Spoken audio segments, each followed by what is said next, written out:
I put together approximately 35, maybe 37 videotapes, and all the information comes from a book dictated to me by God as his righteous servant, a man described in Isaiah 53, and a man described in chapter 11 of Isaiah, the descendant of David, the twig from a shoot that grows out of the stump of Jesse. And it is a stump because of the vanished and settled ancestral tree of the kings of Judah, the line of Jesus. He cannot be the man of chapter 11. He's not the anointed one. He's not son of David. None of that's true. The other book, that book is called Isaiah 53, the Day of the Lord. And there's about 3 chapters in those particular videotapes that come from the second book that we wrote not too long ago. He dictated to me the story of my life. It's to show you how I fit the verses of Isaiah 53 with regard primarily to suffering, familiar with disease. So that would be wounded, and as it turns out, cancer. But the other words that you find in Isaiah 53, punishment, maltreatment, crushing, bruising, chastisement, okay, that is all in God's power.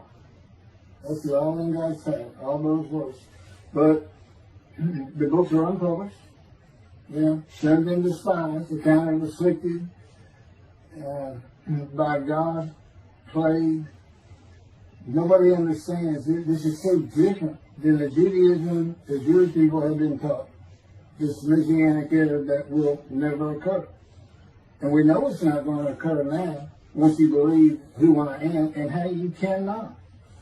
After the mountain of evidence I have presented that is in those books, just as Moses today would have to say, well, look, I wrote Leviticus.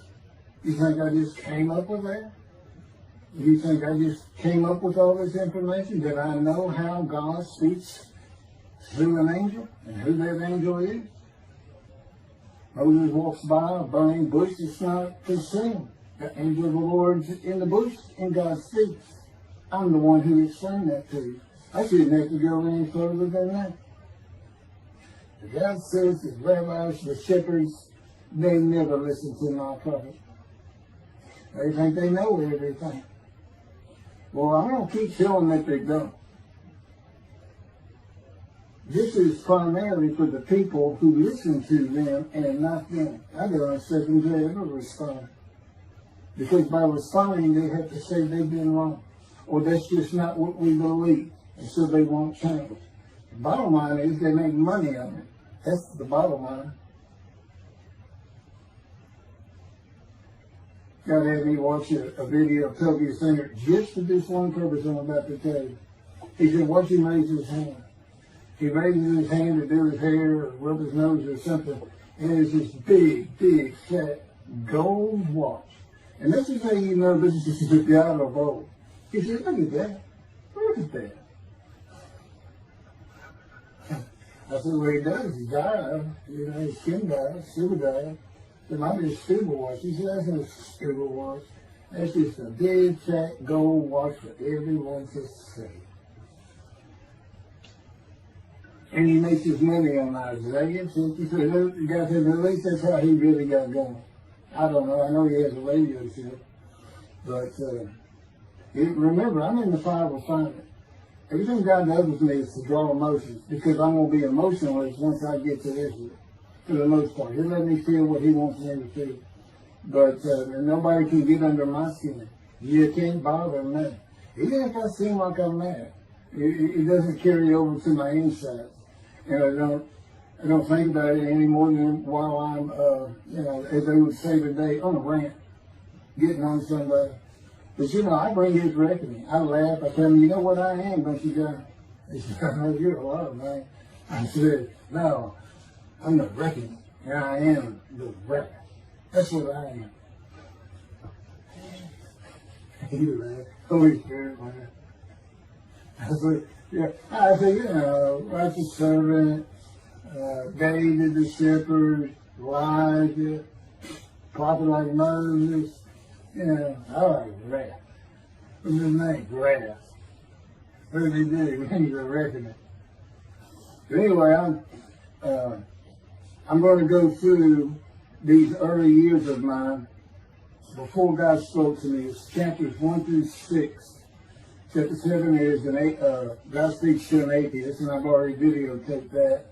Walking with God and something on visions and visuals. So the first chapter, this is what he told me right down, birth and tragedy. I was born in Bryan College Station, Texas on February 6th, from the Holy Spirit, yes. I think you asked me before, so, yes. Oh, this is only for the people who come to believe me. I don't expect anybody who's been viewing these materials and, nobody's really subscribed in a handful to be believed. Again, I can't imagine. I don't know what you people want. I don't know who you think's going to come to do something different. How you going to know who David is? I mean, according to Judaism, there is no description of him. How you going to know who he is? All this being presented, and I know Jewish people are seeing it, only 60% of the views are coming from the United States. Now, I don't know if that means 40% is coming from Israel. Probably not. You got Canada, that's a big follower on my WordPress site. And it really just all the countries of the world at one time or another have looked at some of this information as I wrote my blog, and the blogs became chapters. But I'm assuming some Jews have heard of what some man is saying he is Moshiach, and they're watching. But this is for those who come to believe. The people who want to be the witnesses, the men made righteous.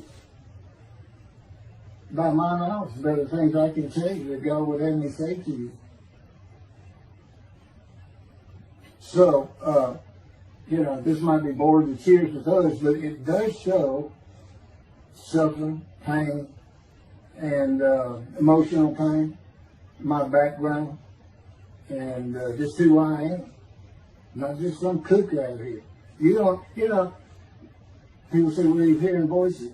Listen, I was a lawyer, and I didn't even do criminal law. I've seen some of these people who hear voices.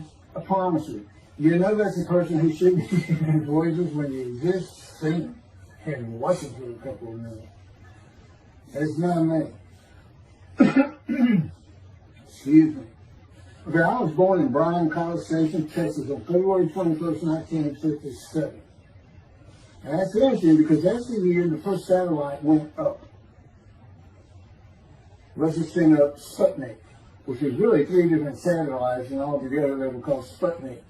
That is considered the dawning of the age of the internet. Now, I've asked God, how did you select me? How did I be blessed with this and learning all these things with this crazy life that I've had?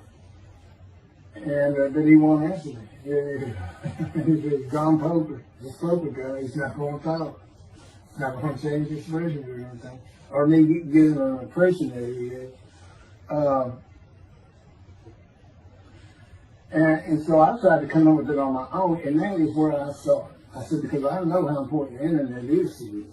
It's the only way to get things worldwide in. And all the teachings that have come through it. I didn't know, I'm 63. I'm not like the young people who can just text messages without looking at them and all that. But he's taught me everything. He taught me how to set up Facebook, Twitter, you name it. He was just like, go to the computer, do this, do that. Commanded it and directed to become very good at the computer and, of course, word processing. I'm a regular secretary, except I still henpeck with one finger. I used to. But God says that to show you I had perfect use of this disfigured right arm. It just doesn't have muscle in it, and my shoulder show you. Anyway, I was born in Bryan College, and that's where Texas A&M University is. And my dad was attending Texas A&M when I was born. I graduated from there 22 years later, which is a story in and of itself.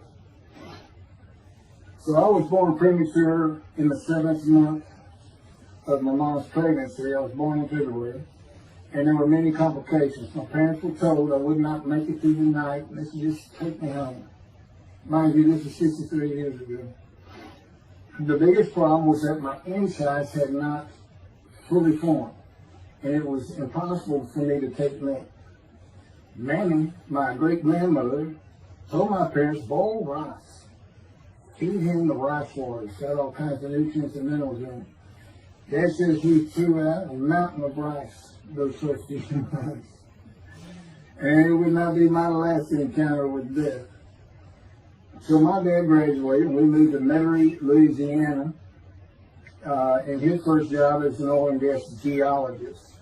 He looks for oil and tries to sell deals to people who can raise money to drill.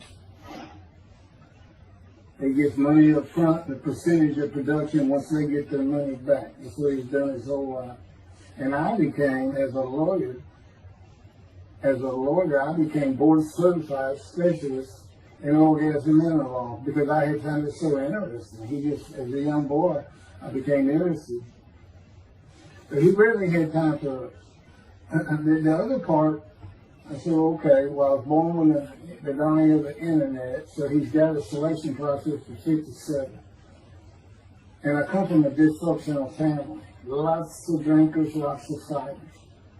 And on my mom, her grandpa committed suicide.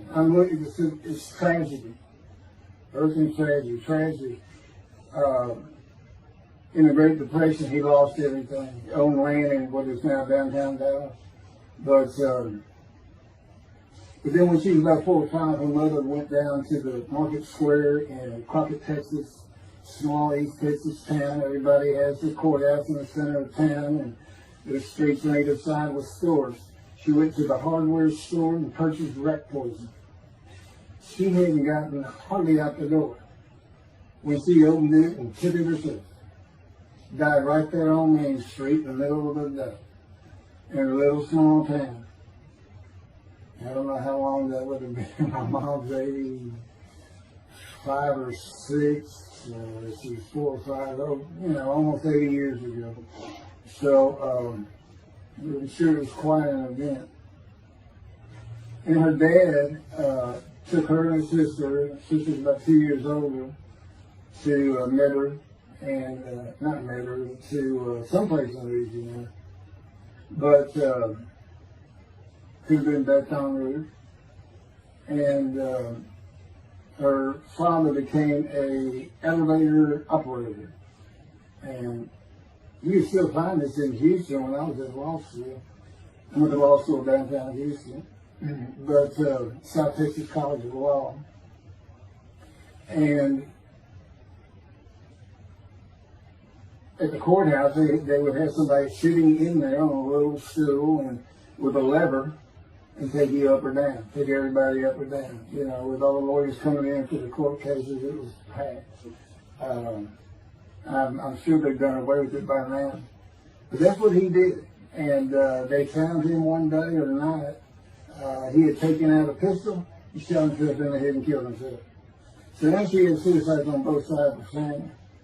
And her father's brother took the 2 girls in. He actually adopted them. And she was about 10 or so, I believe. She's with him at some shack in East Texas, and there's not even phone in this place.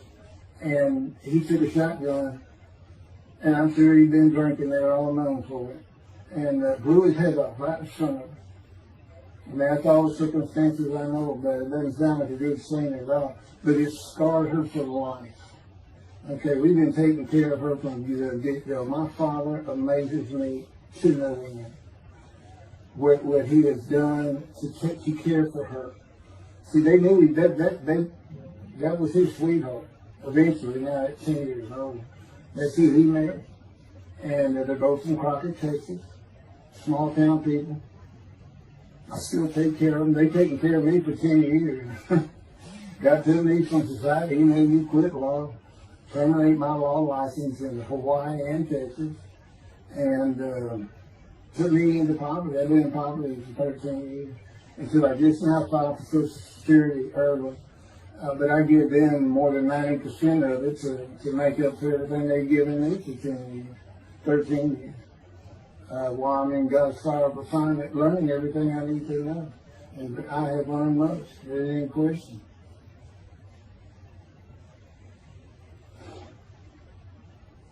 So anyway, this forces right there. It's a thing that tells you, it's a tragedy of losing your entire family in the Holocaust, and you were the only one left. It's not like that. But God says, I just got things as close as I could. He says, that puts you in the one to deceive you, really for just one reason. Well, two reasons. One, it makes you identifiable, but it was so people would pick on you. I wanted people picking on you because that's what happens to young Jewish boys. Just for being Jewish, just for having a disfigurement. People will pick on you. I told him since, I don't even really recall when people say anything to me. He said, that's because you look like you crawl all over them if you did. And I did. I was always just say something, anything. It's just the way I was just angry inside. And God's taken all that away. But I can still go on a good rant. But, and then my mother in the 60s, young people may not know this, that's when, the Woodstock and marijuana, LSD, everything started getting big. And at the same time, doctors were just handing out pills left and right. Valium, painkillers, Percocets, just asking for it. They were writing a script. And I know today they put a lockdown on that, but she got heavy into it and drunk all the time. I had to come to school and stay with her. And she became such a different animal, a different person when she drank. She became a little girl. Maybe your mom act like that and slobbering and going there to be Valium dripping out of her mouth with bottled booze by her. So it was an ugly thing. And so I came from a dysfunctional family, so I think God wanted that. And He's there with me from my first year to make sure that I live a life of suffering. He orchestrated many of my ones. And He's taken me back in vision to see these things. And His visions is one thing you don't pick up in the Bible. When I say Bible, I'm talking about the Jewish Bible, the Hebrew Bible. That's not, unless I say otherwise. Which is like when God says, my people. If He just says my people, He's talking about the Jewish people themselves. I mean, He may say the peoples of Moab, or just by the context, it's the son to another group. But that comes up all the time.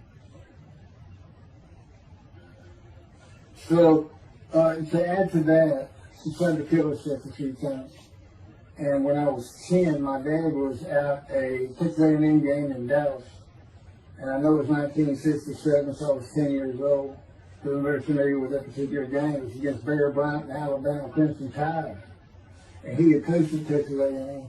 So, if you can tell me, my dad are big Aggie fans and football fans. But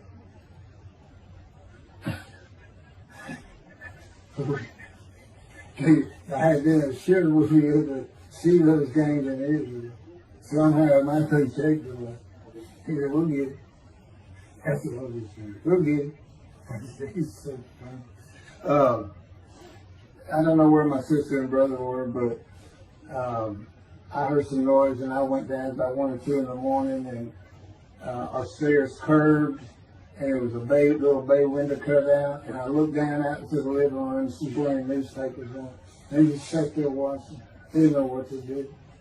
And she got down that paper and took out a butcher knife, not a razor blade, a butcher knife, and opened her wrist up. And just happened again years later when I was in high school. She opened her elbow up, and that was god awful. I don't know. But before she bled out, my dad opened that door. I sometimes think she knew he was going to be there. Shane would probably save her. But it didn't look good. And I hated myself for not doing something. Maybe that's why I was so angry. Anyway, because I didn't do anything, I just sat there. I couldn't move. I don't know. I don't even know what I was really thinking, really. But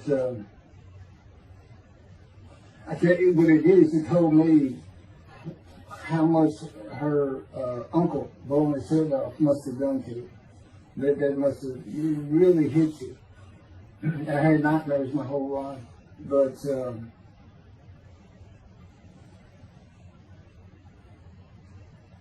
I was 16 when she did the thing with the knife.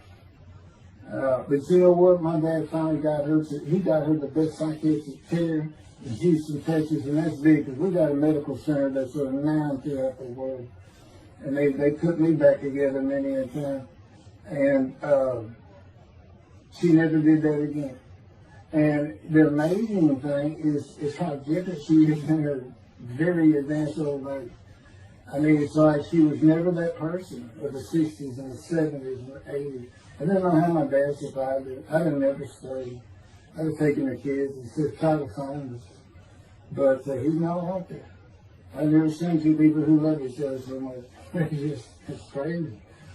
But anyway, I was married for 20 years and we weren't like that at all. I finally divorced for irreconcilable differences. Okay, my first major surgery when I was 2 years old. My first surgery.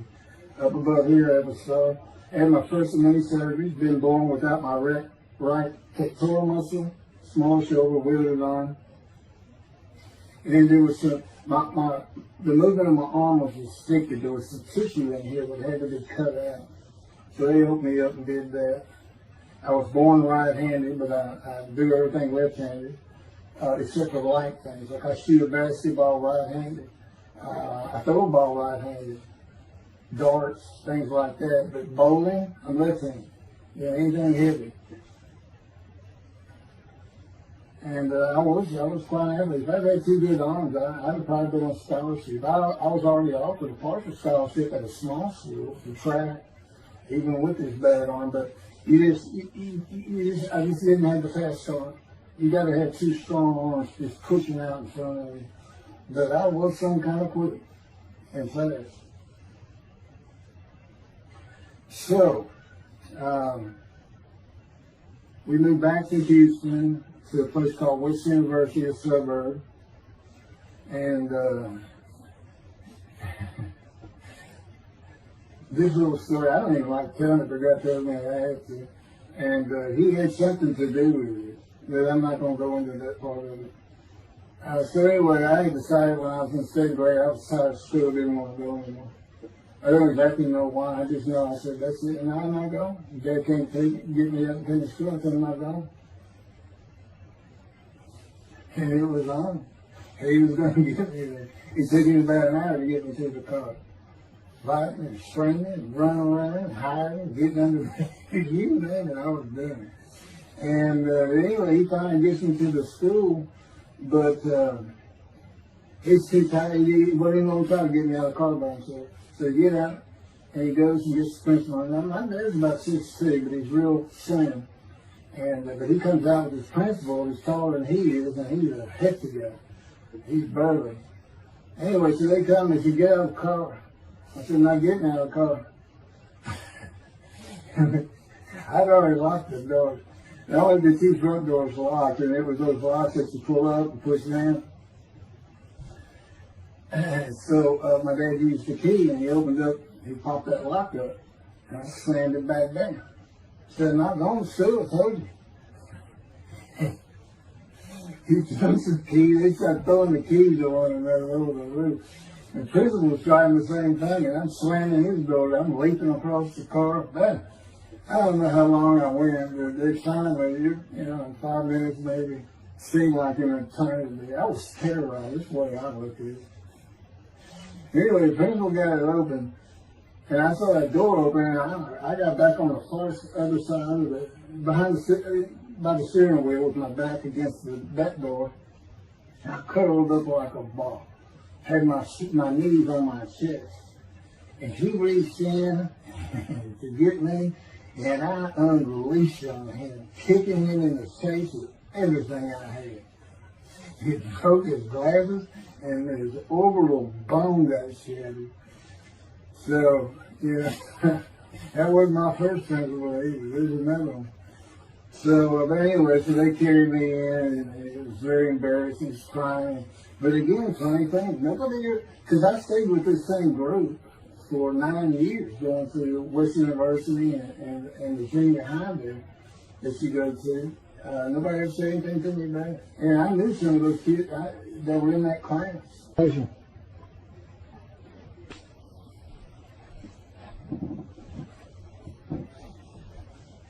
My camera only goes for half an hour. I can see on the screen that I had point towards me that when it runs out, I have to turn it off and turn it back on. But anyway, that ended my fight with my first principal.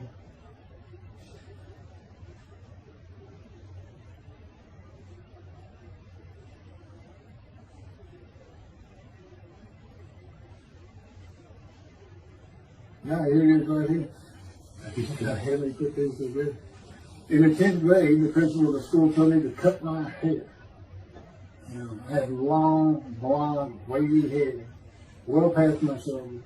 Again, this is, I graduated high school in 76, and this is in junior high, so it's in the early 70s, but it felt like the 60s still. And I kept in a ponytail. It was neat. It was a school-wide policy. I think I was one of the last people to cut his hair. I was hiding all the time. I was always on the alert for the teachers that would send me in. But I went and got it cut. I told the barber right at my collar. Sat there in the city, cut it right at my collar as I was instructed to do. And then I was commanded to return to the principal's office. And so I presented myself to him. I sat down and sat in his office, and he gets up, walks behind me, and grabbed me by my hair, back of my head, and jerked my head back fast. And said, "It's still over your collar." Now, I don't know if I did a backflip out of that thing. I can't really recall. But what I do recall is it took 3 people to get me off of him. And I was permanently expelled from school. Which ended up me leaving home. It wasn't a runaway, I'm just out of here. I'm tired of everything and everybody. I ain't going to school ever again. Hate school always there. That was me. If they had to pull me off of him. I understand through a friend of mine, he said, my brother went to that school. He heard some stories about that guy. I thought that wasn't me. Second major surgery came when I was 12 years old to try and repair my right knee and just below it. I was going full speed in a field. High grass and weeds with a family dog. And God says he had something to do with what the dog did. For no apparent reason, just suddenly he was running at my side. And he just bolted, he just stopped going straight to the heart of the left and went right between the legs. I go sailing in the air, and I came down on my knees. Except my right knee came down on a broken Coke bottle, Coca-Cola. And they used some thick grass back then. It was stuck nose down, way down. It was all broken up, but it was the bottom all jagged at my knee. They said it went to the other side of your knee. They said, you got that whole field in your knee.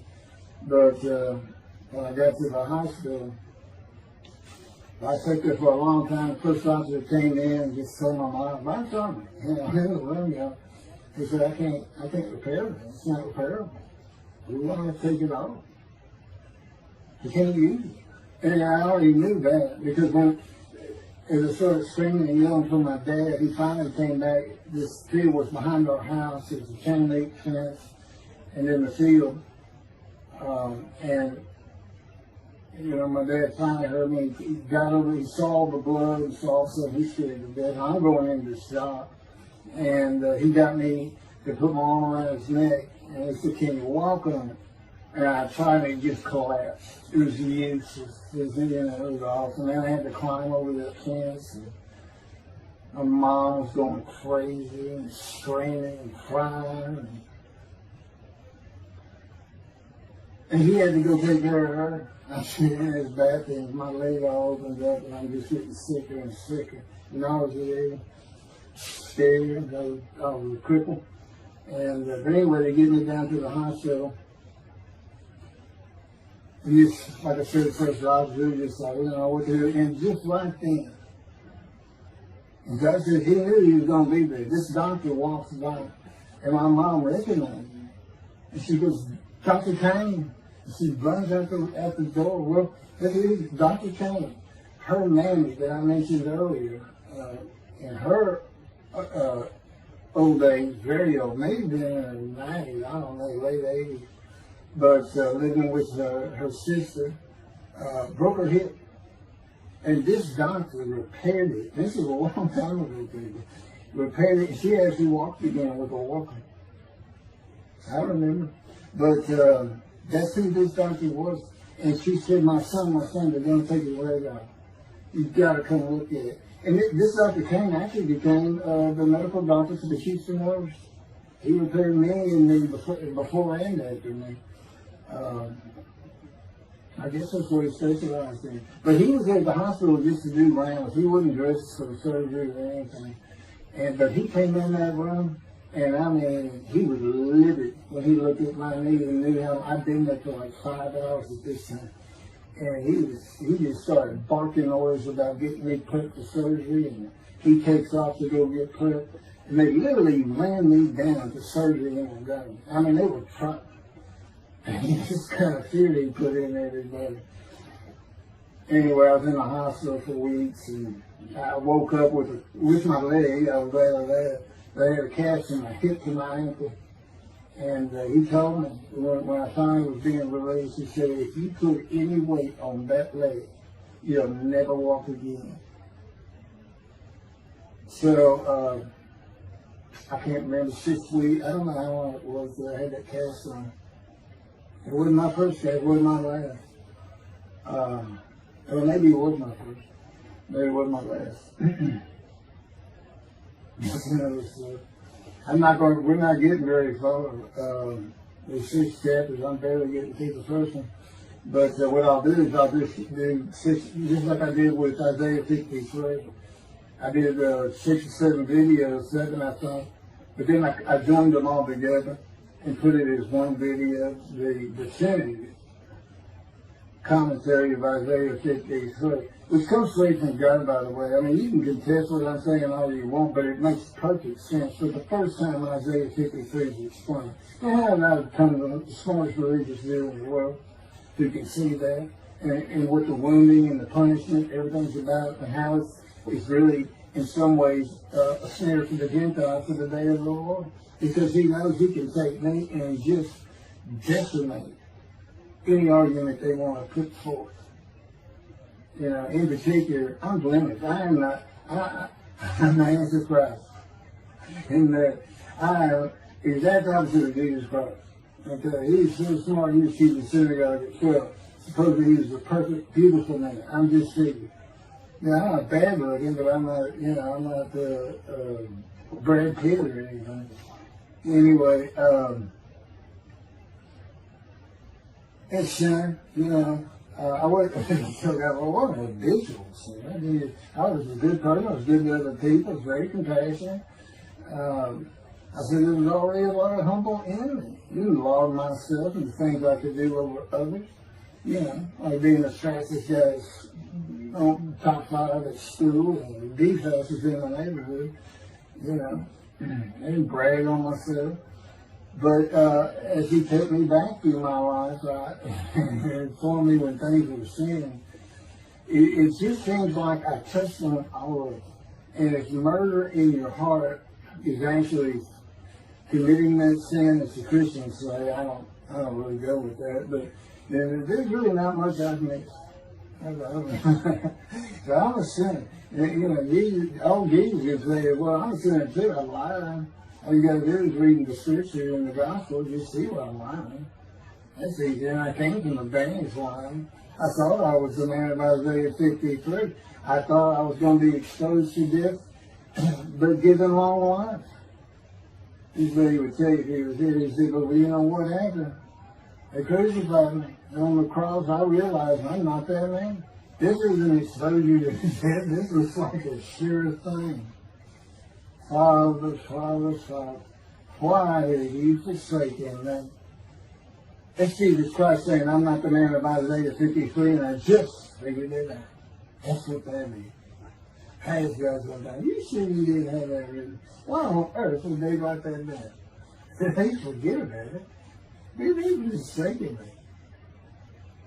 So that's what it's about, Christians. All they got their way. They can explain that being counted a sinner means he got crucified with the sinner beside him being crucified on each side, left and right. So there's three of them, so he's counted a sinner. Okay. You know, it's supposed to be the truth, but don't be able to find a person to do. You might tell Judaism the same thing. You know, you just find somebody. It's not the people of Israel. They're all kinds of people. Now, we're looking for a guy so God can have a Moses. Why? We have a new covenant. Why? It's the day of the Lord. Why? Jeremiah says so. That's why. It's so easy. The land blooms again. Okay, and he's coming to covenant with the temple. So the land blooms again at a time when there's no temple. Jerusalem's going to be rebuilt. It's a metropolitan today. It's no Jerusalem of antiquity. The old city might be too big. And I'll make a new covenant with you. I will forgive all your sins and remember them no more. That will cause Torah to be written on your heart. It's a metaphor. When did he, that's like, when did he do this before? Oh, that's right. The Syrian Babylon exiles. Isaiah was right before. God said, I forgive your sins, remember them no more. They became a holy city. What did they do? They built the second temple. Where do we miss them? The third temple. This is so easy. So it is the day of the Lord. There's any question of that. I'm just telling you it started with the Russians. Hello, Russians. And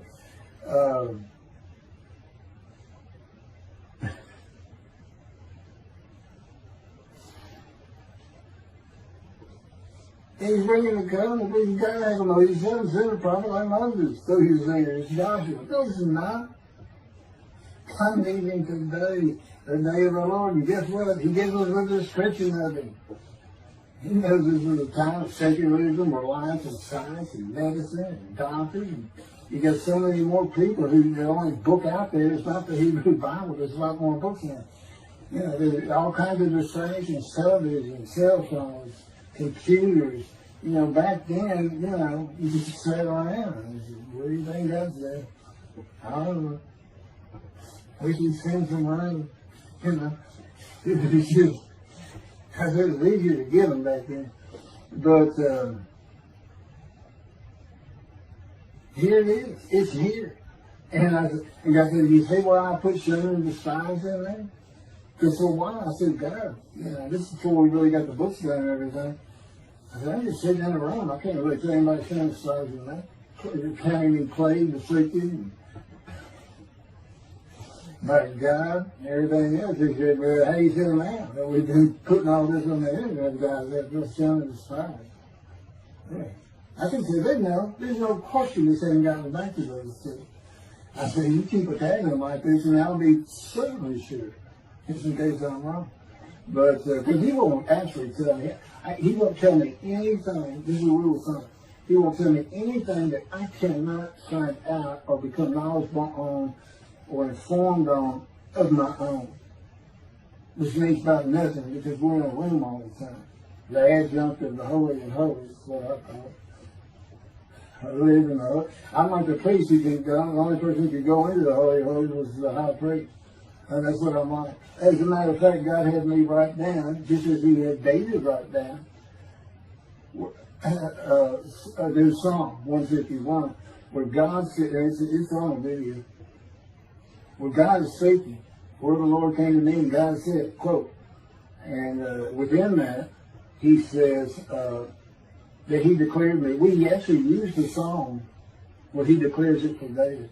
He declared me an eternal priest in the order of Melchizedek and King David. and a rightful king, small k, and a rightful king. And he also declared, I'm the righteous servant. I mean, that's God talking. I mean, he's using it when he dictated to me. It wasn't, to be written in my personality. That's him. That's him doing his son. So, because he does that. Even in the writings, the person doing the writing, whatever prophet it was, or Moses, or David, if he wrote Samuel 2 and Kings 1 until he died. As I said, God says, look, just assume the central character is the one I had writing. Because their lives change when I come to them. Just like mine change. This is not anything I could have ever conceived or even bothered thinking of. I had never read the Bible my whole life. If he didn't tell me we're going to the bookstore and get you a Tanakh. That was 13 years ago. And my answer was, what's a Tanakh? I didn't know anything. And look at all this knowledge. But this is it. This is the only power he's going to use in creation. He's not going to perform miracles. He's not going to have me performing miracles.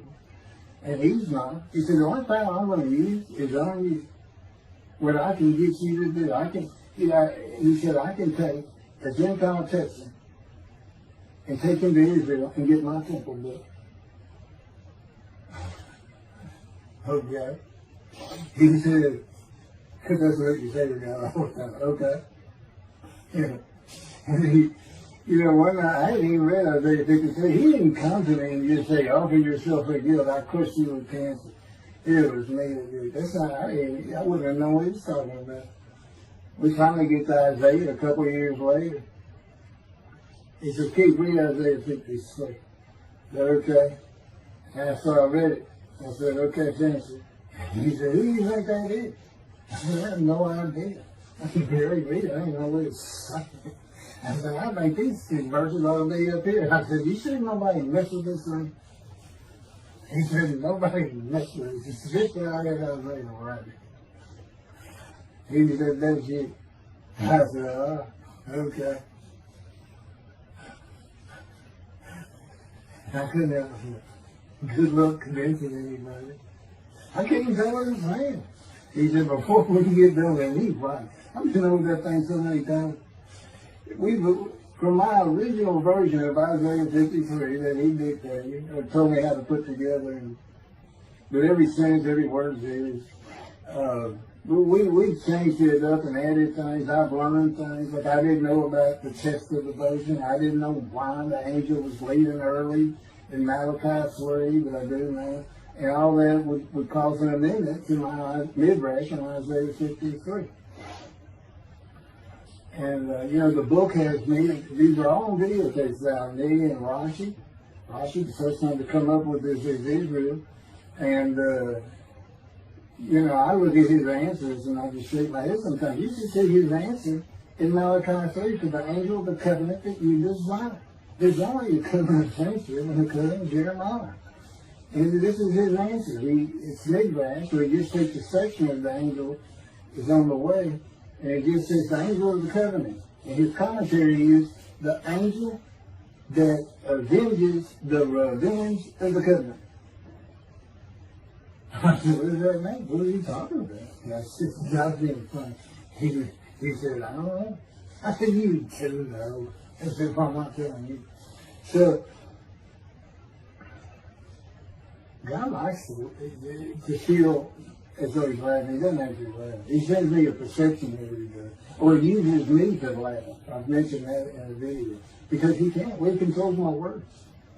I learned that in walking with you. Just one day, I'm talking out loud as we go. I'm discussing man and divine beings as though I had a sermon I was giving or a speech to somebody or a seminar. And I'm rolling, and I can tell he is really making this thing rock. He's taking it from here to here to here. And we're going. And I'm going. And all of a sudden, I use a word or a couple words that I simply don't use.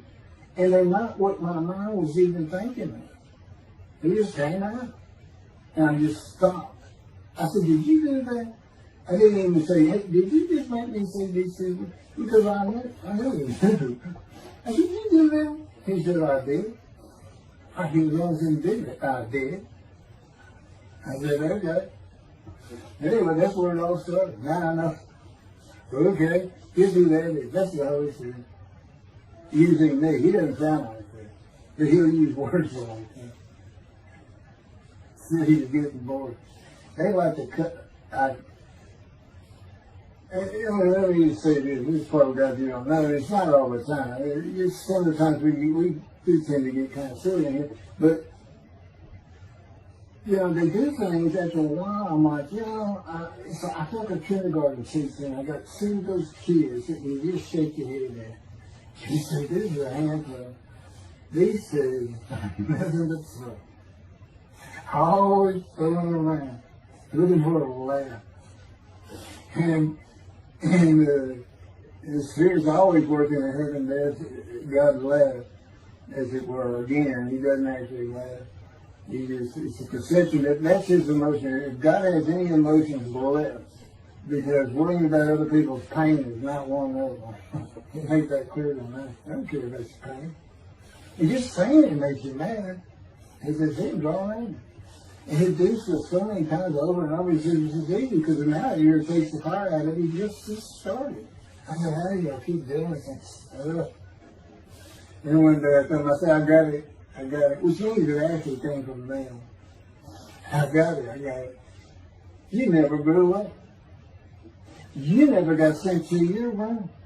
You never had to climb that mountain to achieve something. Put yourself out there. Nobody's ever hooked you. He said, I said, that's what it is. You never grew up.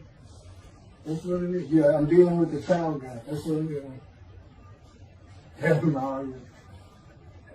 And then he came down as mean, very serious, mature guy. And I didn't bring that argument up anymore. But that's how it gets to me sometimes. It's an incredible lot.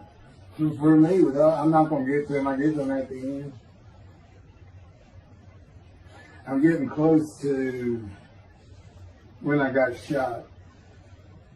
I thought that was a new subject. I was on. Well, I'm going to put this is getting long. Anything over half an hour, we try to stop. Now, my Isaiah 53, 5 hours. But, I watched it all at one time. He doesn't hardly let me watch it. Yeah, I don't even watch them before they get posted. He said, no, you watch it later. Because it comes on the TV that he got me. And I didn't know at the time it was going to be, that he was serious about doing videos, and I certainly didn't know about making it a backdrop. He decides everything. He tells me when to eat, when to get up. I don't sleep probably at all 2 or 3 hours a night, and sometimes less, and take a half hour nap sometimes. But I found out I feel fresh. I don't need all those things. You're not really doing anything. Why do you need a lot of sleep? And see, that used to make me mad. Now it is later. Thank you very much for listening. I'll pick this back up on another video, and eventually I'll put these first 6 chapters, just like I did Isaiah 53, because it's a book that he dictated to me. I can't get it published. I'm going to put it on YouTube. That's why I'm reading it. And as I said, if you don't want to listen to it, don't listen to it. But the information that's in these books and in those videos is, that's not proof. And quite frankly, God said, if that's not enough for them, well, that's just too bad. Utter destruction is what they end up getting. They better learn how to listen to the prophet. See, it's no different than the people back then. They'll say, well, why didn't they listen to Isaiah? Why didn't they listen to Ezekiel? Why didn't they? They laughed at Ezekiel. That's what Rashi says in his commentary. I didn't know it was laughing at him, but just ignored him. Everybody thinks they know it. But in any event, I do know there's one chapter we haven't put in there, and that is recognizing a prophet in time. It says Moses vouched for Joshua, so he didn't have to be tested. And the problem with all that is, and I think why about hadn't had to put it on video, is that they're looking for a seer, somebody who can see the future. You see, that's antiquity. And that's not what you're looking for today. This wasn't a seer. And none of the prophets were serious. They just broke down what God told them right down. God's the prophet. He's the one making prophecy. And what he does, he doesn't actually just see the future. He walks it through. He says, okay, right here is when they're going to send up the satellite. This is where humanity will be at that time. He can walk it through in his mind. As I mentioned, his eyes, he doesn't have them. It's just his absolute knowledge of all things. He can form a picture of this flame. Me, it's in here. He knows every atom of my body. And it's like he does a vision for himself, a visualization. That's what I call when they put pictures in my mind. And he puts it into the spirit's mind. And they're both within it. You know, the big cloud that just came down. If you're sitting in a room with me, it envelops you. But it engulfs me, it goes through me. My little spirit cloud becomes part of the big cloud. That's why God is in his spirit. Here's the elements of spirit, here's the elements of God's presence. There's 9. 2 clouds, they just come together, they can be together. Okay, God's still one. He created the other cloud. And then in this room, filled with them, my little spirit is like a little cloud that just came in and part of it. That's who I am. That's a man of divine being. Okay? No, it's like nobody's really expecting it. Well, maybe it's because you didn't know these things. And now I get to see them. Son means I'm not looking at that. It sounds like a coup. We by faith, by the fundamental principles of plan balancing. Yeah. The talent, from his diagnosis of the talent. Once you leave your own, once you throw the talent out and once you leave stuff, once you get out of antiquity, every religion has an end times like that. Every religion ends up with utopia for its people. Everybody. Well, don't be like everybody. You're the Jews. Go ahead, let's get practical. Let's have God in our midst again, in a man like he was in Moses. Let's point at him and tell the Christians that is the man of Isaiah 53. Here's what it's about. God said he's coming back. He told us, we're not waiting on him like you. He said when he was coming back, he false prophesied 5 times. He wasn't coming back. He wasn't who he thought he was. He told us on the cross. I'm not the man of Isaiah 53. He tells us. What else was he doing? Well, what did you say? I'm about to die. What do you think he's talking? What do you think he's thinking about? And that's most of they think he's the man of Isaiah 53. So do they. This is mind-boggling because I'm the man. And there's nothing about me that says Jesus Christ. Nothing. You see him, he cussed God. I cussed him trying to die. I'm dead for death 1,000 times. He said, it's not dead 1,000 times. Isaiah's been hundreds. He said, well, that's true. You have cursed me more than any man in the history of mankind. And he said, and you did it face to face. And I said, you should make me so mad. He laughed, y'all. He laughed. When I'm cussing him, he did make so mad. And oh, you're kidding. That's the way. He gave me his perspective. This is what I did. It's a key. Imagine you created ants. And ants are living beings. In other words, they can think and they have emotion. Okay, you get a great big ant farm over here in the room. Okay, you decide you're going to get one ant to get all the other ants to do stuff. But you got to get him ready. And you get him ready the way I'm getting you ready. Now, he's married. Right? How big he is? He is. Now, imagine. I'm always laying in the bed. I got a big table. I got a microwave on. I put my computer on. I got a big fan I like to have on. And he said, look over that table. Now imagine that ant got licked. And he is pulled up. And he is standing on the corner of that table. And he is giving you the what for in ant language. I mean, he's going. And he turned around and shaking his butt at you. And he's cussing. And all this. And all you got to do is go bump. And he's gone. And it is, and that's how that's what it does to him with me. You know, the spirit wound me up. I call him the troublemaker, troubler. He's so funny. But God's so humorous. There's a difference in their humor. Okay, I'm told that does wrap it up. I'm gonna pick up a gunshot. I guess it's fortunate accident to my knee. They ended up opening me up and swinging my breast and my pelvic behind, and now it's been 3 times. and eventually, the lung cancer, and colon cancer, and skin cancer. But the lung cancer is when they told you should have died from colon cancer. He said, but this is it. We can't take that. It's too advanced. You're gone. And prepared to die. That was 20 years ago when the planes hit New York. It was the planes hitting New York that got me up off the ground one last time to see one more vacuum. The life of God's righteous servant of Isaiah 53, chapter 3, gunshot. Shortly after I recovered from my knee injury, I moved to Fort Lauderdale, Florida. I was not happy about it at all. It turned out to be a lot of fun. I made some great friends to celebrate my 13th birthday. My only injury in Florida was having the front teeth shattered and knocked out, requiring casts, which is more of an ordeal than I would have imagined. We returned to West University in Houston after 2 years. My mom was not doing well at all, and it was getting close to her second suicide attempt.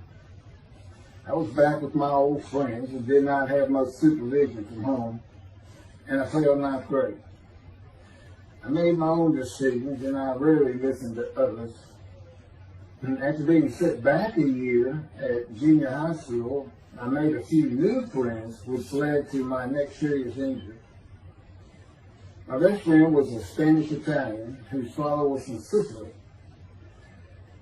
And he kept a machine gun and a violin case in his office at the restaurant he owned, where his son and I were waiters. It was called the Godfather. My son was the best pool player I've ever known to play with, an absolute natural. I will call him Antonio, but that's not his real name. Antonio's girlfriend was a Jewish girl. I will call her Rebecca, but that is not her real name. Antonio was a Catholic Christian. Rebecca did not practice Judaism, and Antonio did not go to church. I was a confirmed atheist, and we never talked about God or Jesus.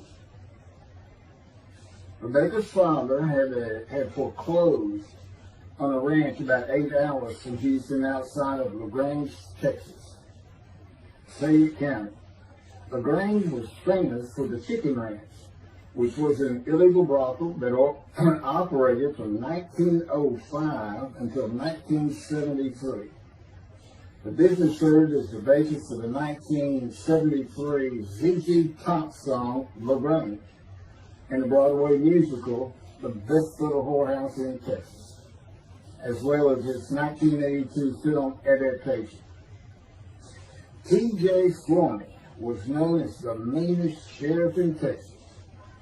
In the coming weeks, I would be interrogated by him outside of Shock Room 3 at Bingtile Hospital in Houston. This is an excerpt about him from an internet article. It was the most one-sided Texas battle since the Alamo, as 100 citizens watched disbelievingly in the dusty little town of LaGrange, their beefy sheriff, T.J. Flourney, reached into a black 1975 Continental Mark IV and began to shake by his $300 suit Marvin Zimner, the star consumer crusader of Houston, Texas. That's from People, June 17. Next, the sheriff tore off Zimmer's blue-white toupee, waved it in the air, and then finally ground the rug with his cowboy boots. Behind Flourney's theory was the fact that on Zimmer's last assignment in LaGrange 18 months before, he had filmed an expose, which resulted in the closing of a critical part of the local economy, the Chicken Ranch, a legendary barbie house. Antonio, Rebecca, and I first went up to the ranch in the summer of 1975. It was a small ranch house and small lakes with horses roaming around lucent pastures. We decided it'd be fun to try and catch one of those horses and go riding. The next time I went to the ranch house was in Rebecca's father's Mercedes-Benz. Two-door convertible Mercedes-Benz. I sat on the hood of that Benz with a lariat while she tore through fields trying to run down a horse for me to rope. The horses could turn too fast, and we never got close enough for me to rope one. What we could and did do on the next trip was bring guns. A 30-30 rifle, shotgun, and two 22 caliber pistols with holsters. As the backdrop, Antonio and Rebecca had broken up as boyfriend and girlfriend, and her attention had turned to me. I did not believe that caused any friction between Antonio and me, but it should have. It did not seem to be a source of animosity of Antonio towards me in any event.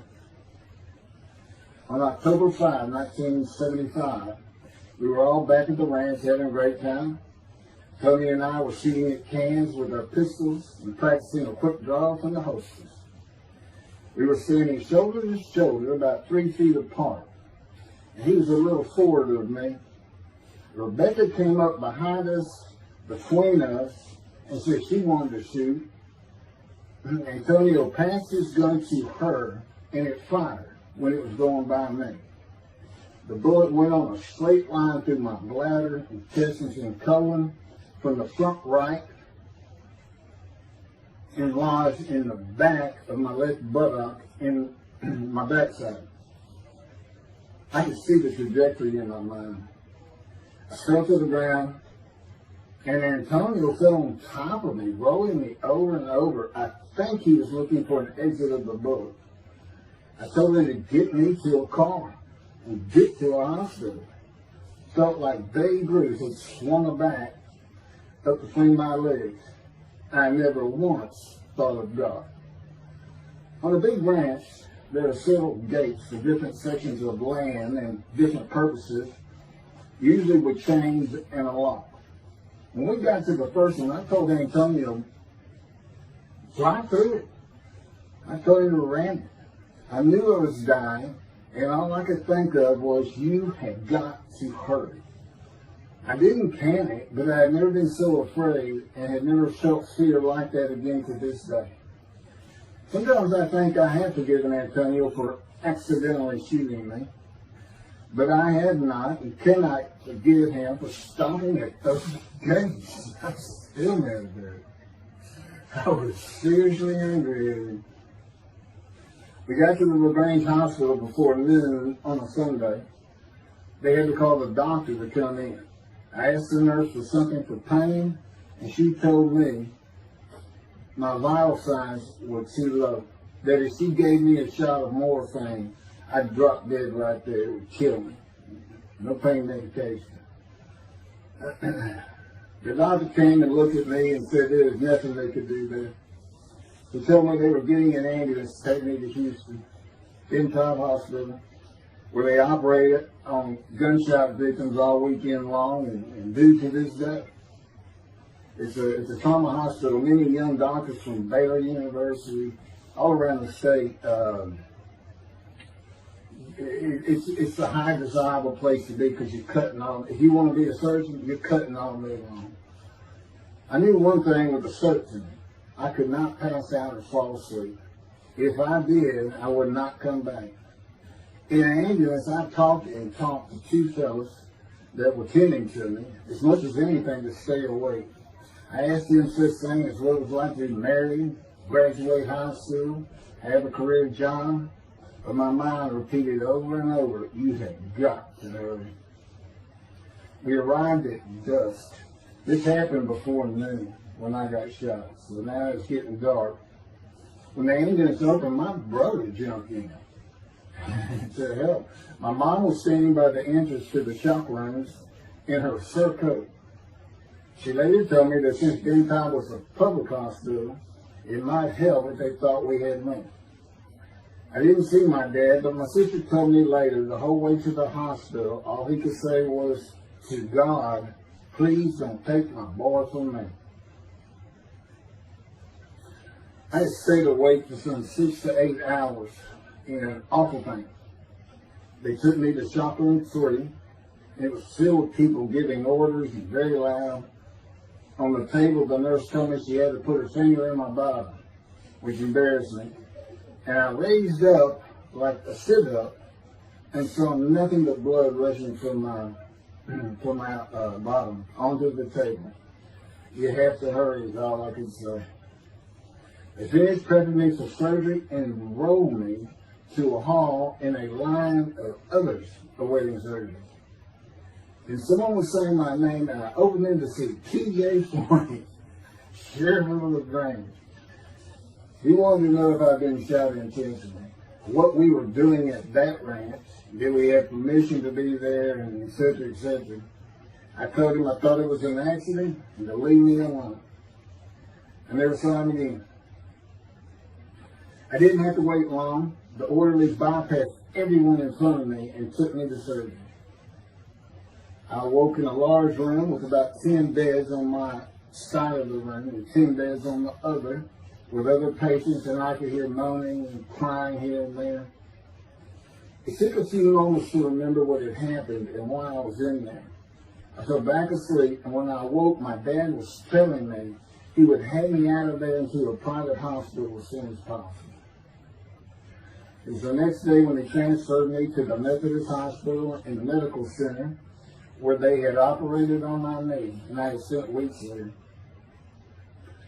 I had a hose with a bag coming from my bladder and a colostomy, an opening called the stoma, which is your intestine on the outside of your abdomen, with a bag over it to go into the bathroom.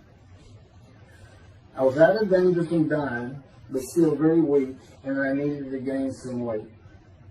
The track team was already getting together, running distance and cross-country workouts provided by the coach, preparing for track meets in the following school semester. I lived about a half mile from the high school. The day I got home, I walked to look at the track. It did not seem possible I could get back in shape. I was afraid to cross the roads to the school. I could not even trot to get out of the way if a car came my way. My insides felt like jelly, and I had been warned that too much physical exertion in the first 10 days could cause a stomal hernia, and my intestines to start extending from my body. I was homeschooled for the rest of the semester by a private volunteer tutor, and passed classes I probably would have failed. The beauty of that gunshot was that it changed me. I was never going to graduate high school, having failed so many classes.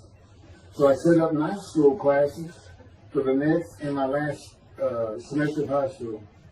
I was 18, soon to be 19, and a senior.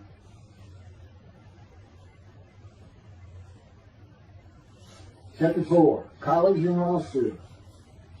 Before the summer of 1975, one of my best friends in the track team, who threw the discus and shot put and field events, and was a senior, told me he wanted to do something big the coming summer before starting college at Louisiana State University, LSU. I was only a junior and I had no plans for the summer. He mentioned this to me, and I began thinking about how long it had been since I had been to Colorado. My father, who had really good years and many so-so years, depending on how the oil and gas industry was doing.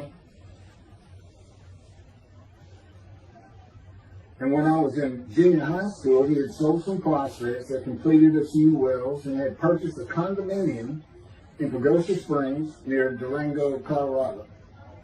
My friend's name was Keith Miller, and I called him Miller. He had given me the name of Say Babe.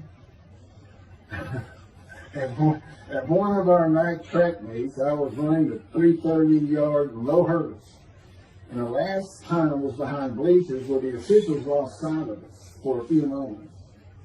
A runner to my left veered out of his lane into mine and took my hurdle, and I had to slow down and go around it, yelling, "Hey man, that's my hurdle." I wasn't happy. I do not remember how Miller knew what I had yelled, but he was probably on the football field inside the track, working on shot putting dishes, watching me run and hurt me. I did not really know him very well at this time, other than he was a popular senior who knew everyone, and in stark contrast to me. On the following Monday, I was walking down the halls between classes, and coming in the other direction was Miller, though I did not see him. Then as he was passing me, in a loud voice, loud enough for everyone in the entire hall to hear, I hear, "Say, babe, that's not her." Hence, say, babe. That began a really good and fun friendship, and I got to know the class I should have been in if I had not failed ninth grade.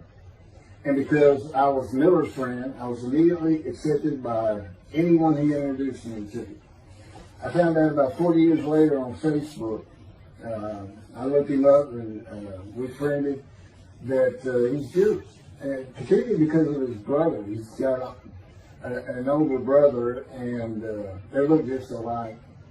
They live up in Oregon. But I did not know that. It's not something we ever talked about. Just didn't think about it. I'm sure he wasn't observant at the time. I told Miller about my dad's condo and suggested we plan a trip up there, backpacking the Womanichi wilderness of the San Juan National Forest. I had hiked there while in junior high school with a friend and his little brother.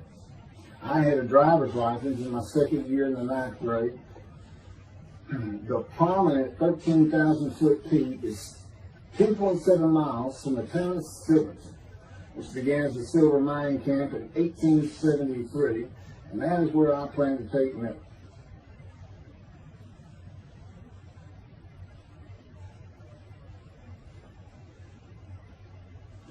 So Miller and I take off. We use his car. As I said, he was getting ready to graduate, and his dad bought him a Toyota.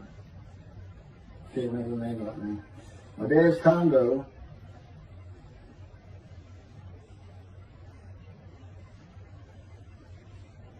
is about 60 miles from Durango, where a train depot is located that runs the train to the Womanichi Wilderness facility. The train is an authentic, narrow-gauge, steam-powered, coal-fired, scenic railroad train ranked one of the top 10 scenic railroads in the world. It's something else.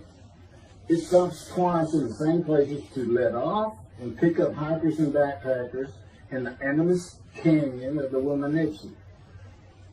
At top speed of 18 miles per hour, it takes the train 3.5 hours to travel the 45 miles from Durango to Silverton. Oh, here it is. Miller had a new Toyota Celica. And after a day and late into the night, we made to Pagosa, slept, and we're at the train station before the first departure the next day. I don't know what the problem was, but the train was not going to run that day. So we couldn't get to where I wanted to take it. It's just too far.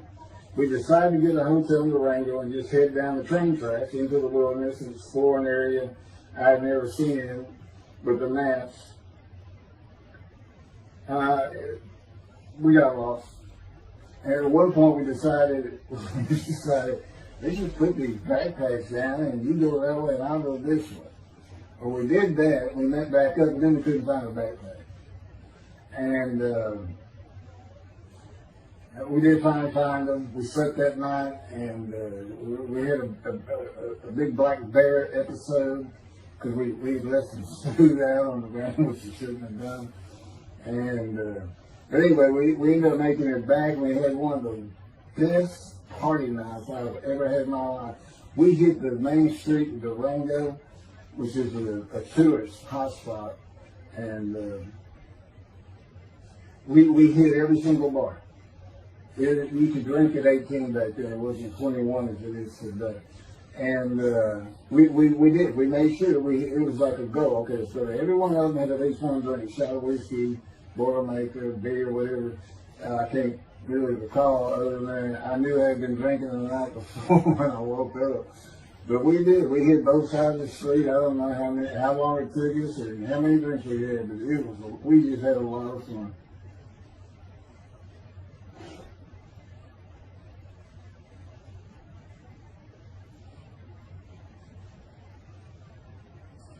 Okay, I'll be coming to chapter, well, I guess it's 4.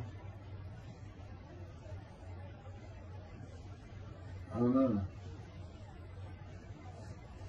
I thought I was coming up to the cancer story, but this is different. This is getting into alterations while it's through.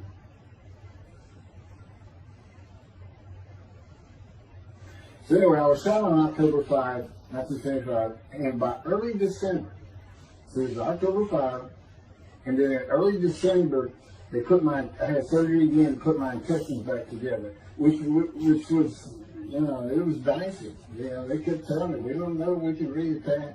You know, there's people like Bob Hope lived his whole life with one of these stone deals. And it was a horrible thing. It was successful. They put it back together, and they removed my bladder tube.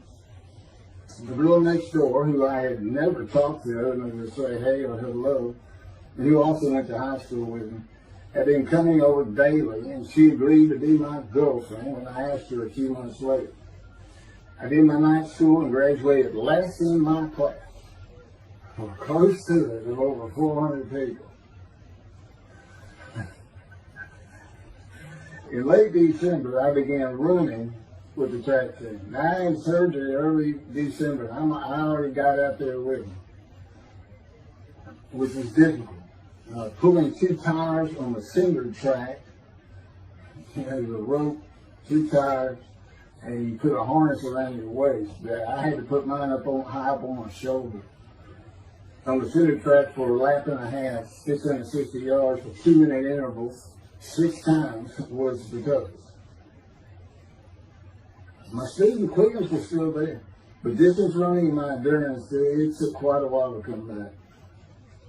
In early February, just about 3 months after being shot, I won my first 120-yard high hurdles race at a track meet that was fast enough to qualify at the upcoming district track meet for the regional track meet. Winning at the regionals would place me in the state track meet. I was fast, but my disfigured right arm really held me back. Then my heart was broken, and I cried for the first time since I was a child, best I could remember. My coach, who really liked me, he understood the effort I had put in to get back in shape. Called me to his office, and I knew something was wrong. He told me I could no longer be on the track team. I had too many semesters of school to be eligible according to the eligibility rules. It was because I had failed not playing.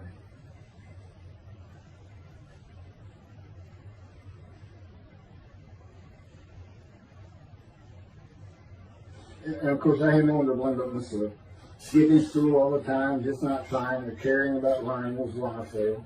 I was not lacking in intelligence and common sense as many people thought of me. I could and often did read a complete science fiction paperback book during the school day. One day, I get them from my brother. I just sat in the back of each class and read my book, and the teachers always left me alone. I also was suspended from school a couple of times for fighting.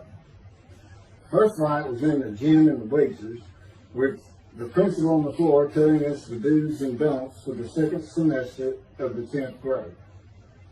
This is 2 years before I was shot. I found out he already knew me by name, and I had never talked to him. The second fight was with the same guy, but this time we took it across the street from the school. He had about 10 of his friends, and I, being pretty much a loner, I had none. They were African American, both sent to school from neighborhoods far away. And I just didn't understand them, or know why they even talked to me with words I did not get, like word, or say, man, can I hold $1?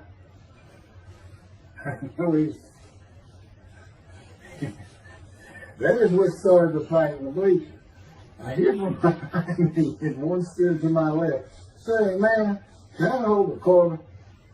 I turned around and he looked at it. And I said, "I did not have a quarter." Going with the principal, I undid my ponytail. My student's sitting right behind me, and I'm well aware of that. And I brushed my long blonde hair and then reached into my pocket for some chapstick for my lips. And I pulled my hand out with the chapstick. Turned out I did have a quarter. And from behind me, I hear saying, "Man, you said you don't have no quarter." To which I replied, turning around, "I don't have a quarter for you." The next part's kind of hazy. But I do know I grabbed him by the front of his shirt and slid him down the bleachers onto the student sitting below me. That is when the principal yelled my name and told me to go to his office. The next day, the guy and his friends were waiting on me when I got to school, and we fought across the street. The principal had told me not to get into any more fights, and this is what I got suspended for. I remember being in, after my suspension, being in the men's room and smoking a cigarette in a stall, and a group of African Americans came in, and they were talking about the fight. What I remember was hearing, "That white boy went Muhammad Ali on him." My favorite fighter. I even saw the Ali Foreman fight in Kinshasa there, live in Amsterdam in 1974. And some of my best friends in high school were African Americans, mostly on the track team where we could get to know one another. I still had run-ins with the general population of the African Americans, who everyone just called blacks back then. I never used the N-word and thought they would help themselves a lot if they stopped using it. Mostly I think they were angry at being busted in from neighborhoods far away. In fairness to them, white kids did not seem to like me much either. I looked young even for my young age, and with my long hair, about 6 to 8 inches past my collar, I looked kind of girlish, and many people said that to me. One day a friend of mine told me what it was to him. You never smile and seem to be very angry, like if someone looks at you crossways, you're going to come after them, daring them to say something, like you want to fight. My next suspension for fighting began in middle shop, and it was all my fault. There's not a big deal with that.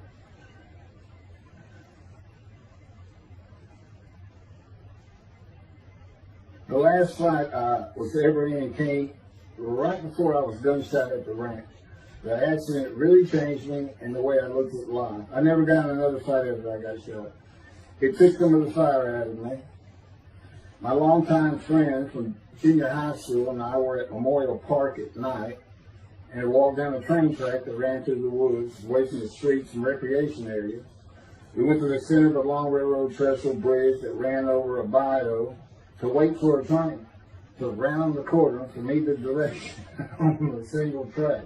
When the train would round the corner, we had to run and jump off the trestle after clearing the bayou. We were drinking beer. As we were sitting, we started talking about the price of gas at 44 cents a gallon in 1975. And anyway, the trains weren't running. We got up to leave, and as we're walking down the steps, he said something about my father and about how to find oil and gas. And I turned around and just hit him with everything I had, with my right arm. And I realized what a stupid thing to do. I called him the Big Sweet. He's huge Norwegian. His hair was white and long and longer than mine. His hand was the size.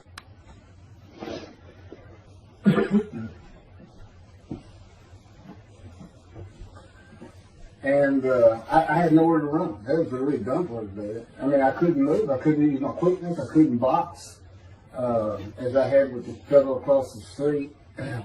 And he just took one big thing. He's very athletic. The coaches all wanted him on the high school team, but he didn't want to. Football team. And but anyway, he hit me just one time. That was the whole fight. It was just two hits. My measly hit with my right arm. I let it fast, Now, he didn't want I wanted to hit him. Well, I say that. I didn't even think about it. But he just about knocked me senseless. I mean, I saw it red.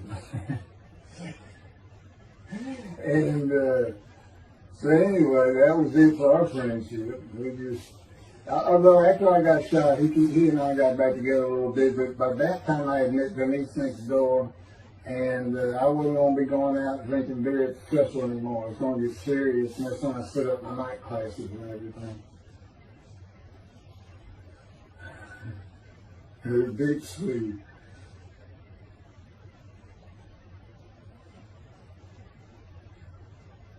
After the gunshot, I stopped seeing old friends, including Antonio and the Big Three, and spent all my time with Denise the next door. I never wanted to be someone who succeeded in life. My dad always told me when he was angry with me that with my smart mouth, I was never going to be anything but a ditch digger or a lawyer.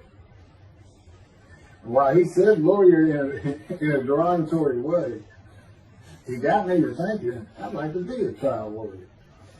I had to get into college first, and the only school I wanted to go to was Texas A&M University.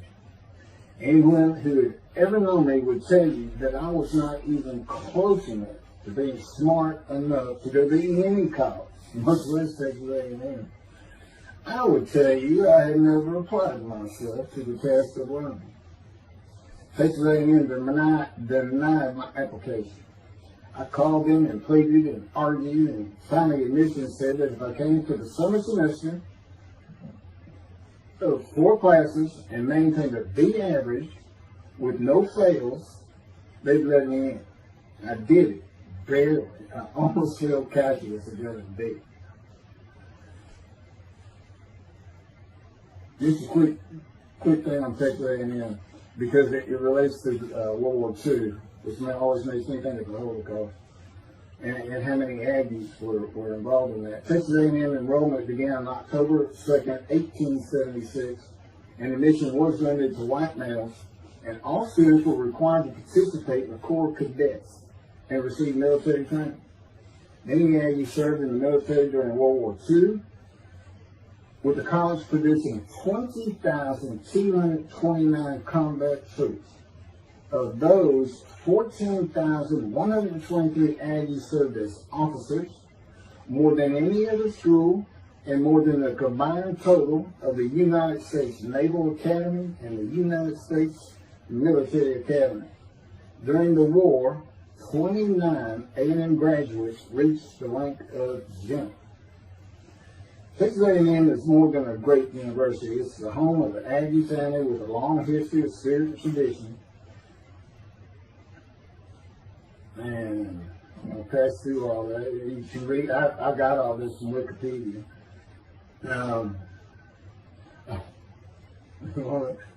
Like Notre Dame, it's a school full of tradition, especially notable at football games and in campus life, drinking beer at the Dixie Chicken.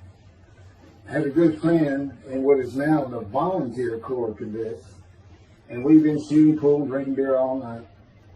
On the weekend, and finally left sometime after midnight. I walked my friend back to the quad, Corps Cadet Quad, a large open area where people could gather, surrounded on 4 sides by dorms for cadets only. And I dropped him off at his room. Before he shut the door, he looked at me, and not for the first time, said, "Want to race?" He's fast. Will you race me anything? I said, yeah. Of course, we were pretty much, we had a lot of this. I said, yes. And he went to the end of the hall and took off at the other end of the hall. He was fast, but I was pulling away with just a few yards to go and hit the wall before I could stop and busted my chin open. Blood pouring out everywhere, people opening doors. Look, that's what the little guy did to the taller guy. I also sprained my ankle. These are my injuries that take place. I also sprained an ankle so severely playing basketball with football players that I was in a cast for 6 weeks. Those were my only injuries in the 3 years of being here. It was the events that changed me and everything in my life. I married Denise when I graduated from A&M in '79, just 3 years after graduating high school. I went through in 3 straight years because I had those hours from the first summer. I just went ahead and went the next summer too. And I got out of, and I was for most A&M students for 5 years. But I went through in 3.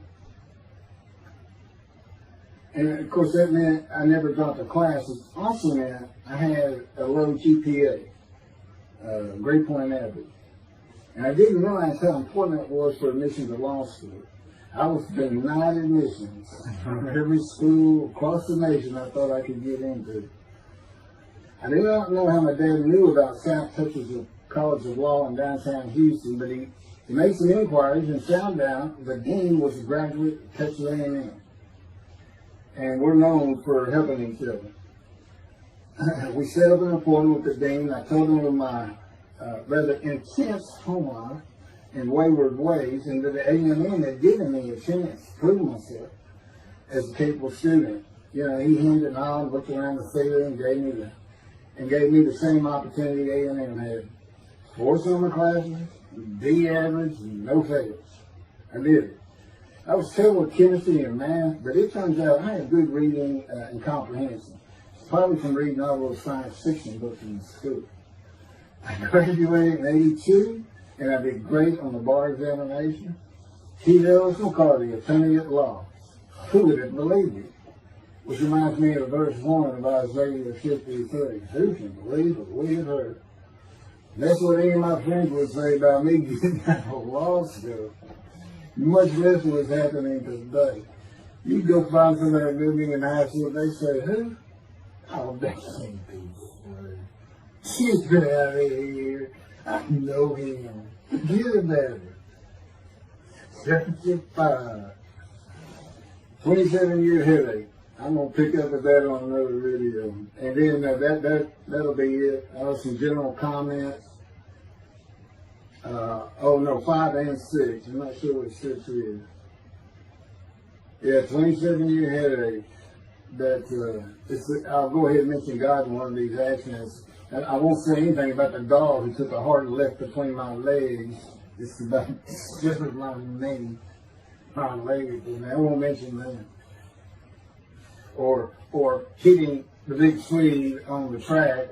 And then for me, my arm just took off. I wouldn't have hit him with my right arm. The things he is doing, and getting gut shot. Yeah, I think I would have figured out. You know, you probably shouldn't be hanging out at this store anymore. If you're gonna be talking to his ex-girlfriend in front of me. Little things like that. He controls my perception. Little things like that in my life to make sure I am the man of Isaiah 53. If anybody thinks I'm going to back off saying that, they're wrong. I have been through too much. My whole life is dedicated to this time, the day of the Lord. As a matter of fact, you know, what about my day? I said, what about my day? Well, he said, well, first of all, God's speaking with you and living with you. Most people say that's pretty good. I said, yeah. But anyway, here's something he's promised me that he lets me check out all the time. And I'm going to put on the screen.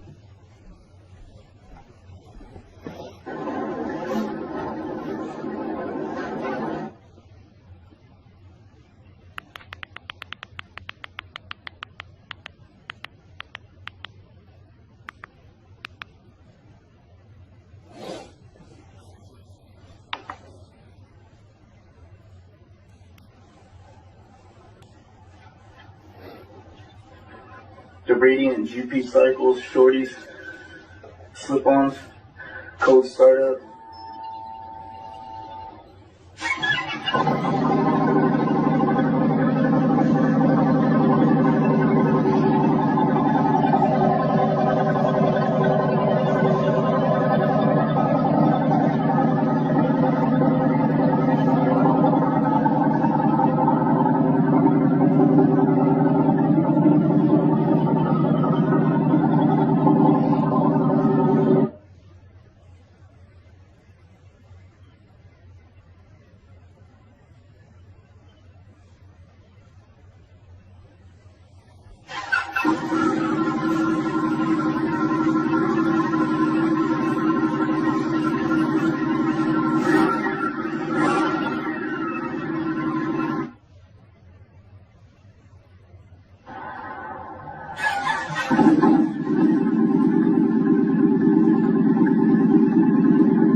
7-year headache.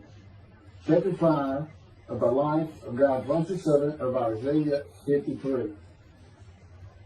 The same year I graduated from law school in 1982, my son Justin was born. In 1985, my daughter Brooke was born. In 1988, my youngest child and daughter, Laura, was born. I was making good money, though I expected a lot more, and my first job with a law firm that specialized in collections. I also tried my first civil case, which, while working there, which was a nerve-wracking event, first trial. The first day I entered the courtroom, the judge asked me if I was a law clerk. I had a very youthful appearance, though I was 28 years old, not 20, common age for a law clerk.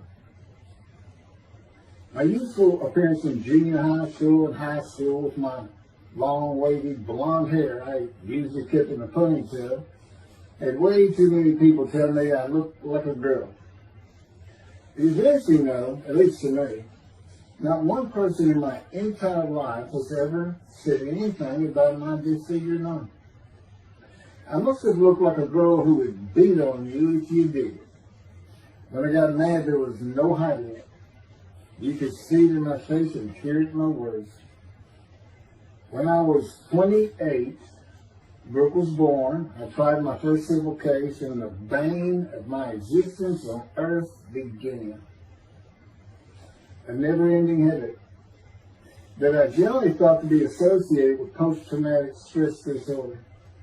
I had terrible nightmares from my youth, but now I seem to have begun grinding my teeth, causing the temporal mandibular joint, TMJ, to ache terribly during the day, and the whole side of my head, the muscular, I don't know what you call it, but underneath the skin of the skull, was always real tight, a tightening of the muscles. It was difficult to even talk to people at some points. For 27 years I had that headache.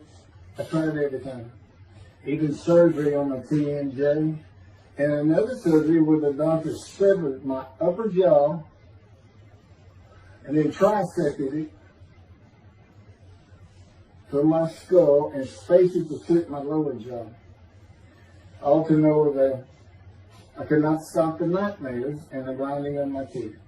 Mouth guards helped my teeth, but the pressure was still there. I literally feared going to sleep. I didn't want to wake up the next day sometimes because I knew how bad the pain would be there again. It completely ended my dream of being a trial lawyer. So I got an associate position in an oil and gas firm and began learning how to prepare title opinions for oil and gas companies on tracts of land they plan to drill on. Basically, a title opinion is you start insolvency, which is when the state granted the land to someone, usually great, large tracts of land, and from there you get parceled out and cut up, and I'd be chasing one small tract within a very large one almost 200 years ago in the early 1800s, and I would have to create genealogical charts of heirship, for people who died without a will. And they had to know who the family members were. And I got very good at it. And I really enjoyed it. I did a small towns throughout Texas and into their courthouses where they would keep all the records of every transaction, of every piece of land in the county. But anyway, there's an awful lot to it. I do go into it in some detail in the book, but I'm not going to for this video.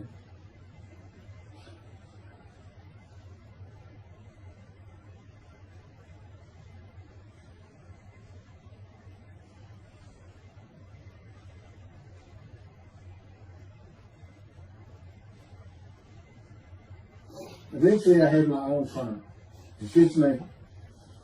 In my own office, and I was doing very well, though billing hours for title work is generally lower than other areas of the law, by the hour.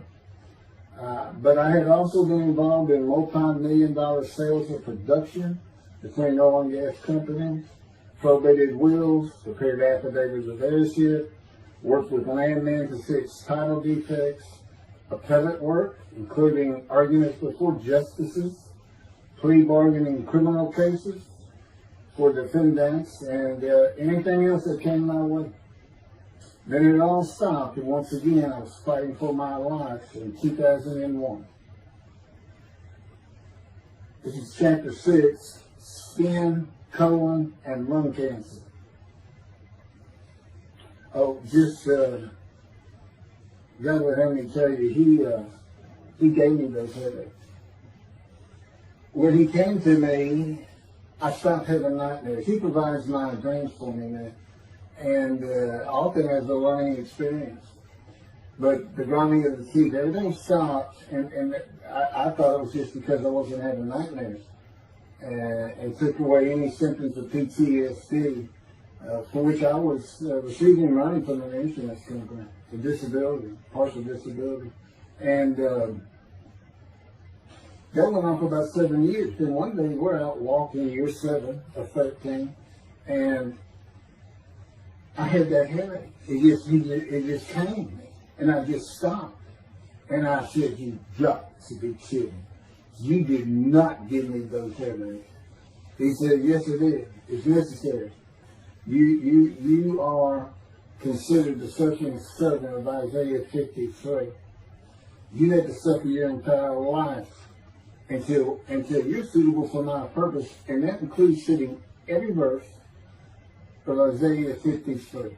At that time, I finally read it 7 years into all this. It was about year 2, I think. But yeah, he did. And, I ended up taking painkillers left and right and drinking with it, as so many people do.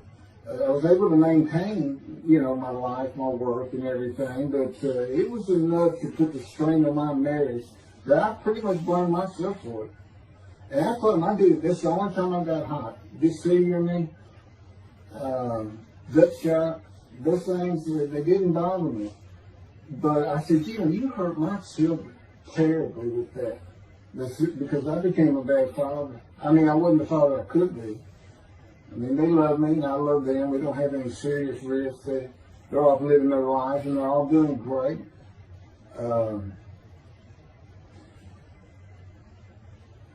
But if they consider themselves anything, they're Christians. And although I don't think any of them are overtly religious, or that they're in church every Sunday or anything like that, but when I started going to the conservative synagogue here in town, and I told him I was converting to be Jewish, they're pretty much just saying I would be a Jew, I guess. I'm not sure that I didn't believe in Jesus. There's probably more of it, God says. But really hasn't costed them much at all in 7 or 8 years. So, but anyway, so God gave me the headache just to make sure.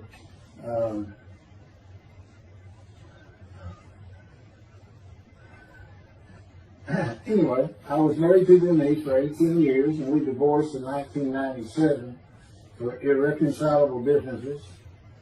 We agreed that she maintain custody of the children. The first to leave was Justin, and he came and lived with me.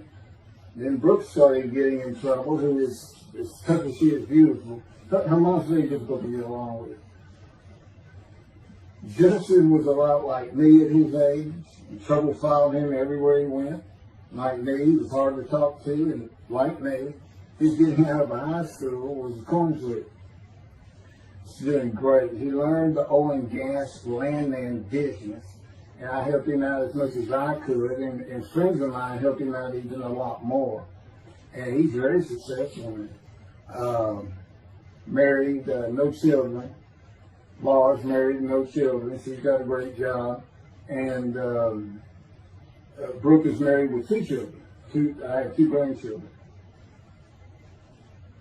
Long life, fetus children. You'll see what I'm talking about, long life, when I get to lung cancer that God chose to crush me with. Something had to be done, and to make matters worse, Denise had met a man, and they were going to get married. But he didn't want Brooke. to be part of their new family, or Justin for that matter. He wasn't going to go stay with them anyway. Now, I had 2 of the children, and she had 1, but all still in her custody according to the divorce decree. So anyway, I stopped paying child support on those 2. But had not gotten around to the proper revision of the divorce decree when I took Justin and Brooke with me to live on the Big Island, Hawaii. Laura came with us to visit for a month.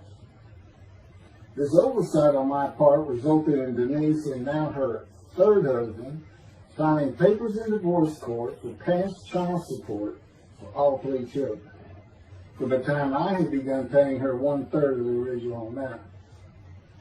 I represented myself. I had 1 contempt of court and was locked up for a day, but I never had to pay that money. By verbal agreement, I sent Laura back exactly 1 month later. I could not leave her out, and I wanted her to see where her brother and sister would be living. They were also close and protective of each other, and still are to this day. And she was so sad. One of the hardest and emotionally painful things I have ever done was put her on the plane back to Houston. I can't think of anything else.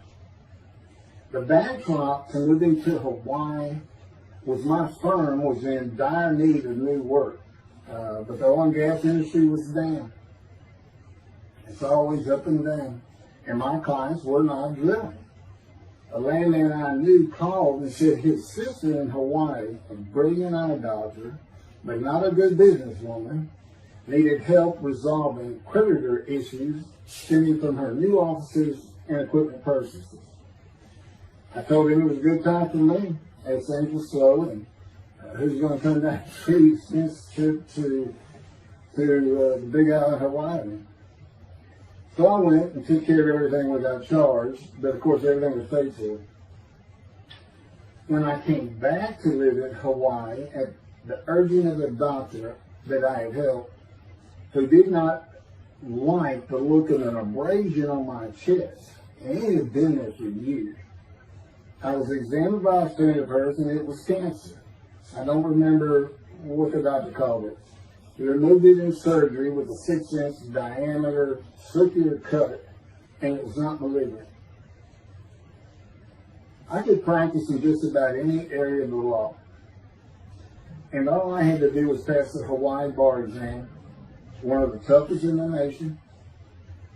While studying to the bar, my body, all at once, in a moment, told me something bad was wrong with me. I had been running, swimming, and riding my bike everywhere I went, letting Justin have the car, and had been feeling good and strong. In a moment's time, I was weak and sick while grocery shopping, and there was a pain in my belly and my abdomen. I did not know it, but a large tumor in my colon had burst through my colon, and I was bleeding internally. I did not go to a doctor, which I guess is my nature. That, and I did not have medical insurance. Anyone asking for help, asking anyone for help unless things were at a critical stage, such as a bullet wound, was something I couldn't do. I mean, there's all kinds of personality disorders. I thought surely it would pass, and decided to just give it time and bear up to the abdominal and belly pain. I continued studying and took the Hawaii bar on Oahu and Honolulu in the summer of 2001. I had lived in pain for so many years from my headache, and passing the bar was so important, I just kept going day by day. Pain was getting worse, and but I kept exercising. It's the only time I didn't focus on the pain. I had always been a fast healer, and I thought that any day it would just go away. I finally could no longer take it. Brooke, it turns out, was in Houston visiting with her mom, and I left Justin at our little, we called it the little room shack. It wasn't much to it. We weren't there very often living, except to sleep. And went to Houston to find a doctor for diagnosis, staying at my parents' townhome. This is where I'm at now. I had allowed my major medical insurance to lapse using premiums for child support when things had gotten lame. I just needed someone to tell me what was wrong. I would find a way to take care of whatever the diagnosis was. Early September, I was close to dying, lying on the floor of a dingy apartment of a friend who traveled for work. I could no longer get up to even try and get medical help. And I had not told anyone how bad it had become. Then the planes hit New York. Seeing how grief-stricken so many relatives were on the news, I began to think for the first time how awful my children would feel when they found out how and where I died all alone. So I asked my father, again, personally to ask people for things, for the money to pay for a colon examination that had been suggested by a doctor at one of those clinics you find in a strip mall, the only places I could afford.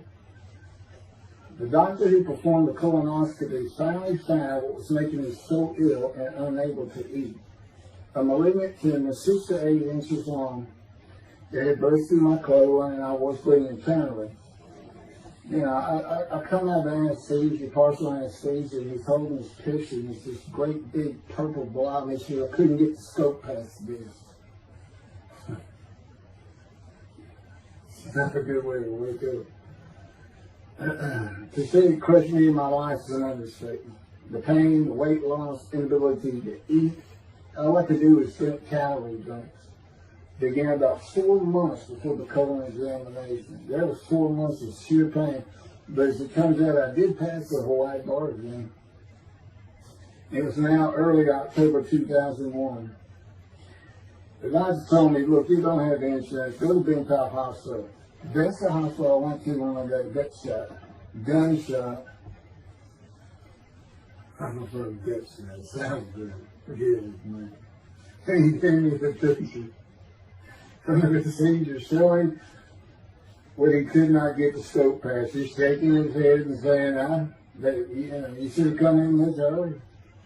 So I went to Bentown thinking I was here in 75 on October 5, dying, but I did survive. And here I am again on the first week of October 2001.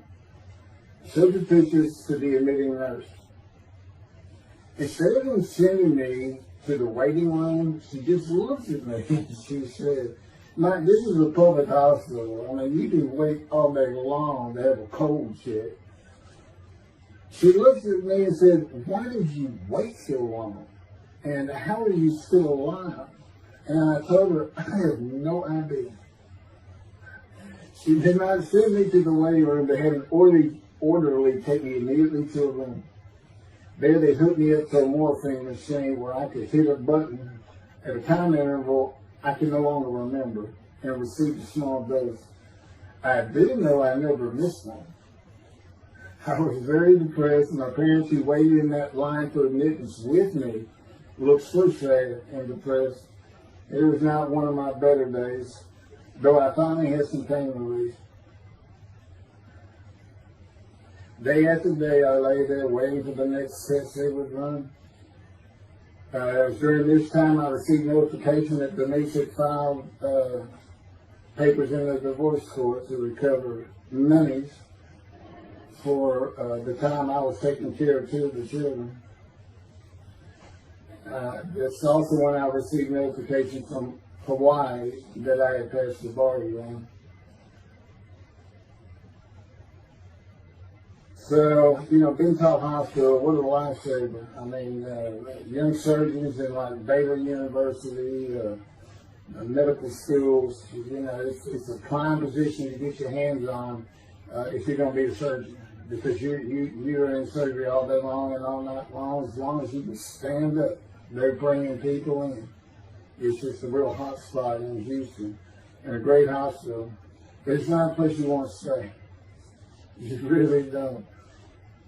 My doctor would come in and be out so fast, I never knew what was going on. He did tell you my previous surgery to my abdomen, where they opened me up from stem to sternum, complicated removal of the tumor. On October 25, my son's birthday, who was now stuck in Hawaii, They cut me open again and removed the tumor. It was about a week or so later, I was released and was scheduled for chemotherapy. I returned to the dingy apartment all alone, and I just stared at the television for weeks. I did, and chemo was so depressing for those who had to go into it.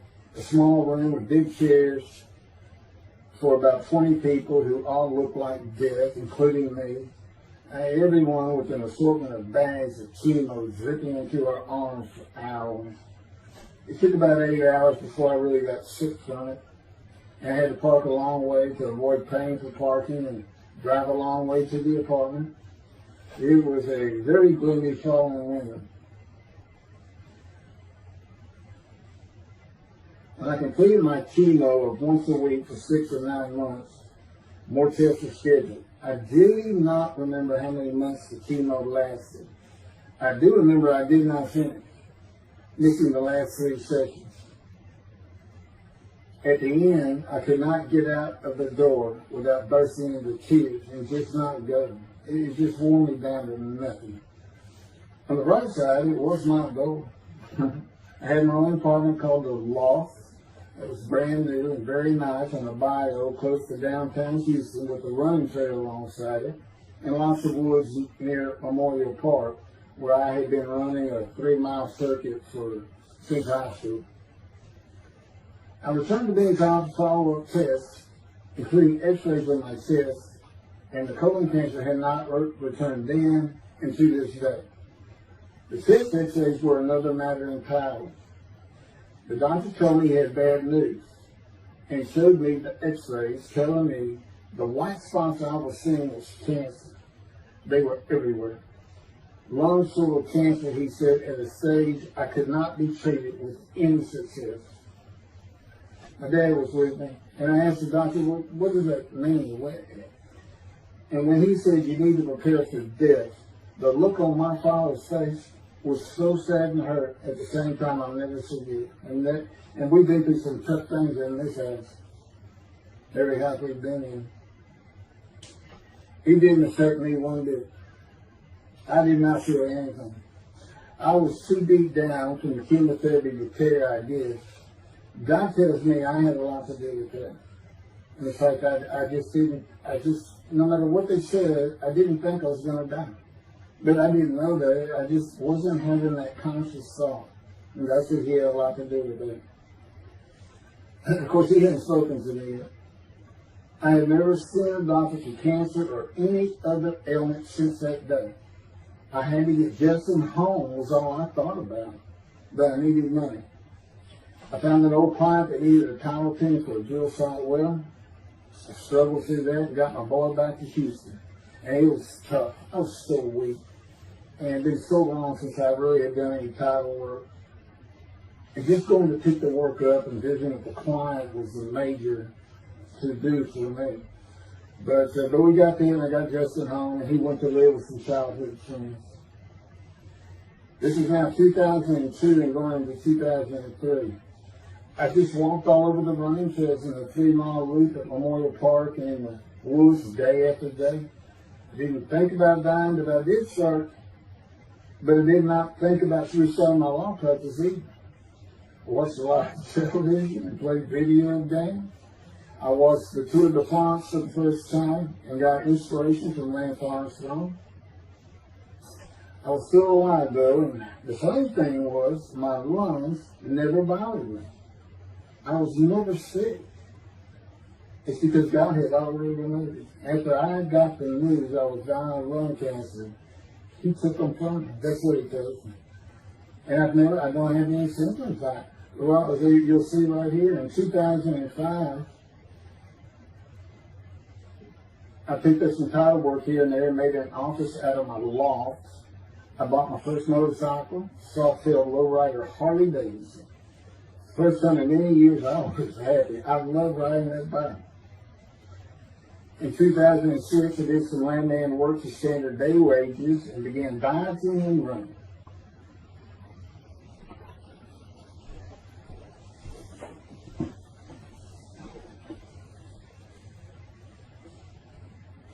Now, once again, my camera only goes for 29 minutes and 59 seconds, and I'm going to back up just a little bit. In 2006, I did some land work for standard day wages and began diving and running. I had never been a swimmer in terms of training for it. I love the water and swimming, but I never trained with laps of different paces and various distances. Mostly because I was so slow, because of my right arm. I was reaching an age, though, where endurance in my running was more important than speed. And so endurance swimming was too. In Hawaii, I had seen the athletes come to Kailua Kona, where we live and where the Ironman triathlon begins and ends. Matter of fact, my little granny shack was just right on the route where they start. That was a fun week. It was amazing watching the athletes train and prepare for the race. I would think to myself, a human being, a human body cannot do what they are doing. If they were and they did. It's just amazing. I decided to learn how to swim more efficiently and how to train for distance and endurance. Get a regular and triathlon bike and innocent triathlons. I was so alive and finally a direction and purpose in my life. Training every day for long periods of time. It really helped with my headache and I slept better. In 2007, I signed up for the March 30, 2008 Lone Star Half-Iron Triathlon in Galveston, Texas, and the October 5, 2008 Longhorn Ironman 70.3 in Austin, Texas. You cover 70.3 miles, and you got to do it under 8 hours. And I did real well in the first one. As far as my time, it's 7 minutes, 7 hours and a little bit, but I barely made it without disqualification in the one in Austin.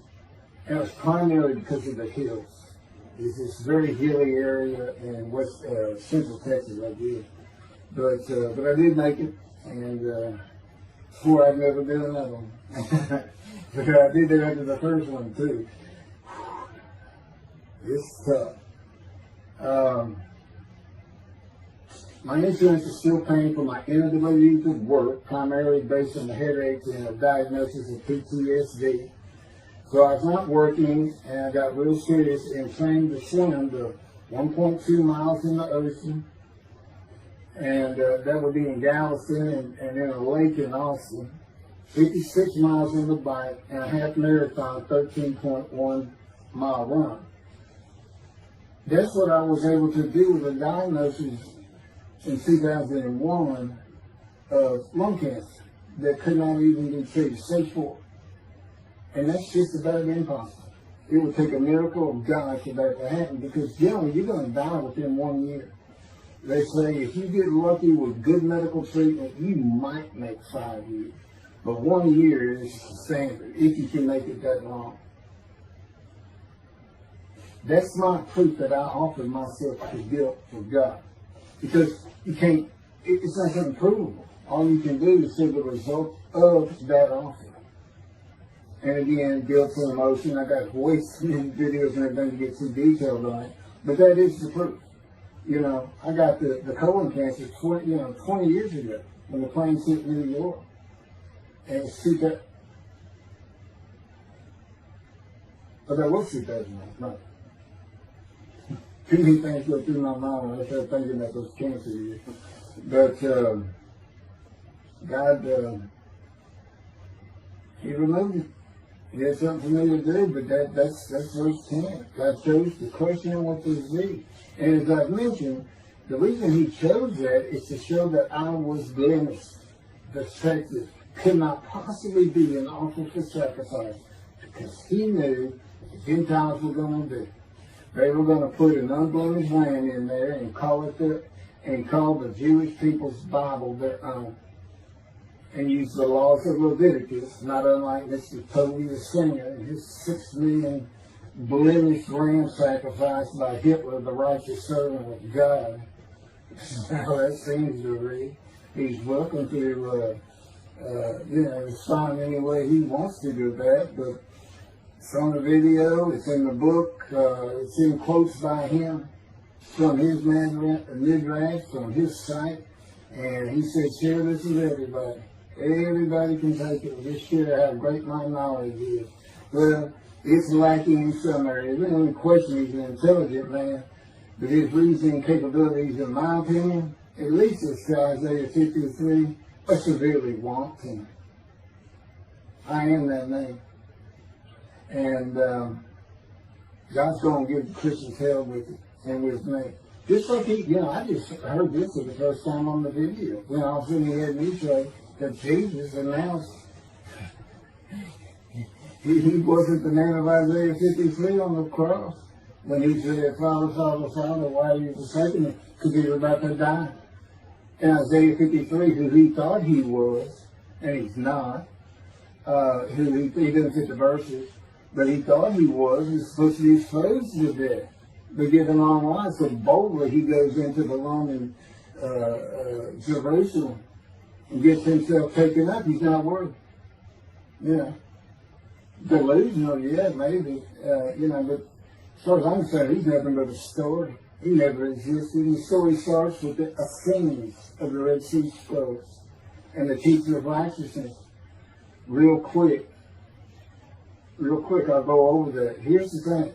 Their founder is called the teacher of righteousness. Okay? They were great followers of Isaiah. They had the great scroll of Isaiah. They're prolific writers and copyists. They had their own gate at Jerusalem. The Ascends Gate. Now, the New Testament never mentions them. You got Pharisees, Sadducees, Ascends, but they never mention an Ascend. And Jesus, quite frankly, would have been one of them. Because they embody who he is. They didn't like riches, hated sin, they didn't like material things. They removed themselves from Jerusalem, in the most part, to those caves by the Dead Sea for that very reason. But they did have a gate. They still had people who would be there, and you know what they would do at the gates? Tell stories. That's what you do. You tell stories, and it is a great story. Here's this guy, he's connected with God. Back then they believed men were gods. Caesar was a god.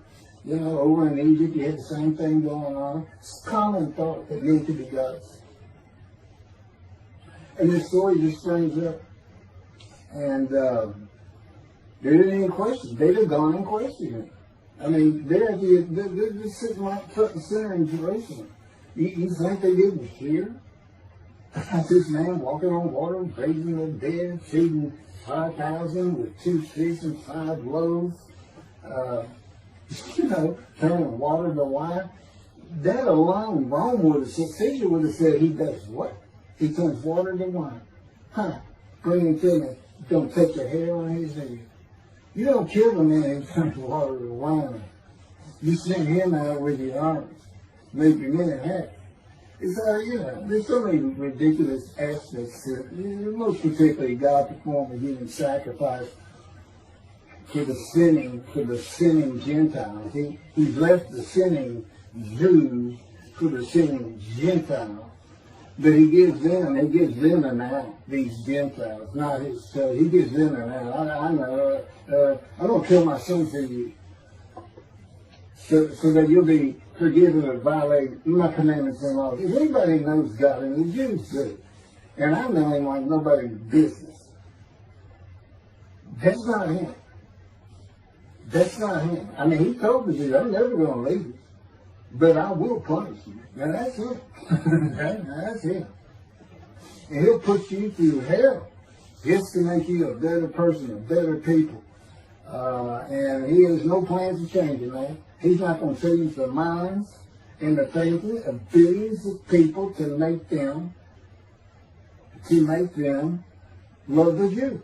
He's just not going to do it. And the practicality is he didn't create man for him to even be able to do that. Now, he could have created humanity where he could do that. He could change the mind of everybody at the same time. I'll tell you on this, he's been working on my mind for 13 years. It is one brutal compromise. It's a very one-on-one affair. Now he says, now I could just kill everybody. Now that's easy, isn't it? That's easy. I could just kill everyone, but He said, that's why, it's all about this. You got to know how to read the Bible. It's written for antiquity first, and the Dark Ages, and then the Age of Enlightenment. I mean, basically, he's saying you've got to go back over it. You've got to check these guys. You've got to check Rambam and his speech. God's going to make the world speak Hebrew. Or, they will be the pure. So you've got to check some of this stuff. And I read Rashi's, I went through his Isaiah 53 main branch, and all I can say is very unimpressed. I've seen what he has to say in Malachi. He didn't pick up on any of this. He didn't know what the angel of the Lord is, the angel of the covenant that you desire. He doesn't know how Moses goes by, a burning bush is not consumed, the angel of the Lord is in there, and God speaks. I do. To me, it's just like, well, you just give some basic concepts, and all of a sudden, and quite frankly, it'll open up the scripture to the Jews. They can put the Talmud aside for a little while. But I will say this. God says, if you can study it, study it. There's all kinds of great things in it. Just be real careful about what you teach in it. And it's useful for heaven. If you like to talk about Talmud as a scholar with other Jews, who may very well be in a scholar remembrance with you, you can meet up with them. Just see them in the meeting places, have them over to your room. Y'all can watch the new earth being created and the new peoples of God chosen, and watch the evolution of the chosen people. And humanity, the same as this one. God says, why would I change? Why would I change it? When I did it, it was perfect. And you can tell the sin of that. The evolution that he's talking about, where all of a sudden the world's going to love the Jews, been going on for over 3,000 years. And today, anti-Semitism is up, and David is here. It's not going to happen. Thank you very much. I will be doing, is that 5 and 6? Yeah, that was 5 and 6. Now the book picks up at chapter 7. It's on video when God first speaks to me. And it's just very interesting. And we'll still be putting some videos out. But I've pretty much covered all the major material. Everything from Isaiah 53, the day of the word, Lord. There's a few more things. And it's a better read than it is a video watch. But, for those who like to read. But it's covered very well in these videos.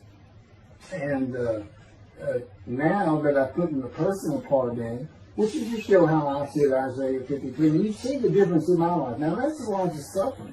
That's a life of pain. That's a life of familiar with disease. They said, gee, when he died on the cross, he stirs. He was scourged, and this and that. You know how much he suffered in his life? I mean, he's not even in the conversation as a man of suffering. He's not in the conversation. Thousands and thousands and thousands of people died horrific deaths back then, and by crucifixion. Not the only one. This is descriptive of a man and his life, so you can find him, identify him. And what did he do? He never suffered. He was never sick, ever, until the last day of his life. 30 years old, he's got one day, but under his belt is pain and suffering. To me, that's not, you're not even in a conversation. I mean, that's nothing. That's not being suffering. That's just, you're a bad death, sorry. You got whipped first. You got whipped. One gospel says that the scourging was an open-handed slap to the face. Now, the other three do say scourge. And then every movie you see, he's carrying that cross, he's all whooped up and bleeding, this and that. He carries the cross in one gospel only. In the other three, it's carried for him. And then he's on the cross, and what does he do? Father, Father, why have you forsaken me? And then the gospel says, one of them, and then he gave up the ghost. He gave up and died. I laid in the back of the ambulance for 8 hours, doing everything I could in my power to stay alive. Just gave up the ghost. There's another video where we make that a little bit more humorous. Anyway, thank you for listening, and I guess that's it. Thank you.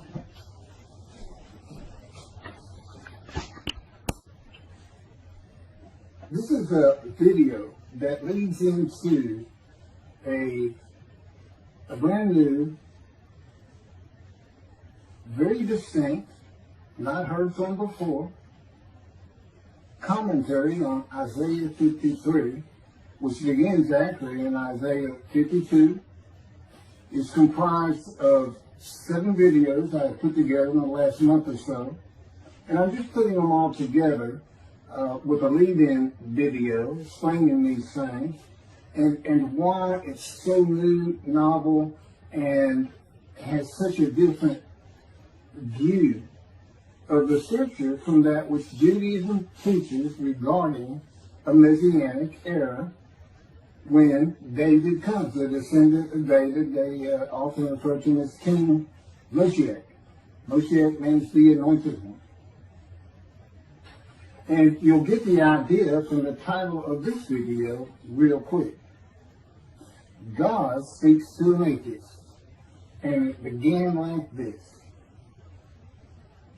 The doctors who gave me 1 month to live from lung cancer in 2002 that developed from my colon cancer metastasizing would have been surprised that I was still alive, to say the least. I had stopped thinking about the lung cancer years before. The white spots in the x-rays that filled my lungs like the stars in the night did not inhibit my breathing or slow me down in any way.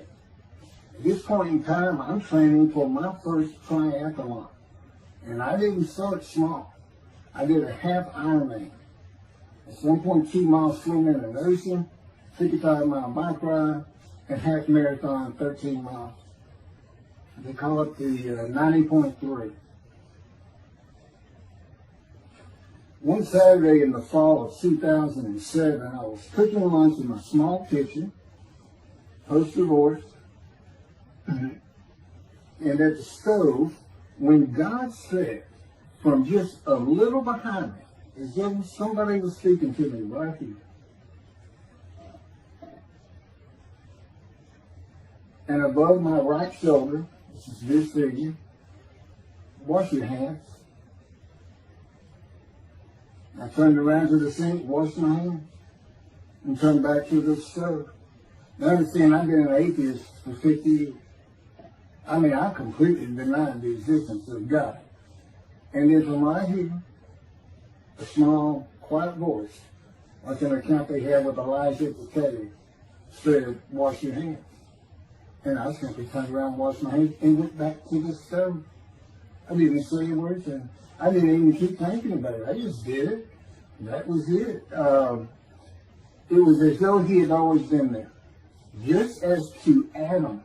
That's what I liken it to. And he dictated this to me. This is from my book, the book of my life that God dictated to me. It's called The Righteous Servant of God of Isaiah 53. No, the life of God's righteous servant of Isaiah 53. And he put it together. And he did it because he actually came to me, as Jeremiah would say, in the womb, but in my first year of life. And like Ezekiel, lit and entered me. So that part of chapter 11 of Isaiah happened well over 62 years ago. That's when that happened. That's when Moshiach was here. For all these rabbis and commentators who have been saying, he's here, no, he's here. Well, he's been here, I've been here a long time. I just wasn't prepared and hadn't even heard his voice yet. But what he did, you know, with Jeremiah, he made sure he was a priestly, godly man and guided his life. With me, it was to make sure I fit every single verse of Isaiah 53 as only I can explain it, what it's for, what it all means, and live a life of suffering familiar with disease. God chose to crush him with disease that he would offer himself for guilt and receive long life to see his children. That's not proof that it happened. It told me 20 years ago, we can't treat this lung cancer. It's too advanced. You're going to die. And you're going to die real soon. You need to prepare for it. And it did crush my life. I stopped working. I just kept waiting to die. And I'm getting dying now. I'm training, at this point, in 2007, I'm training for a triathlon. I finally said, the heck with it all. And that's the proof.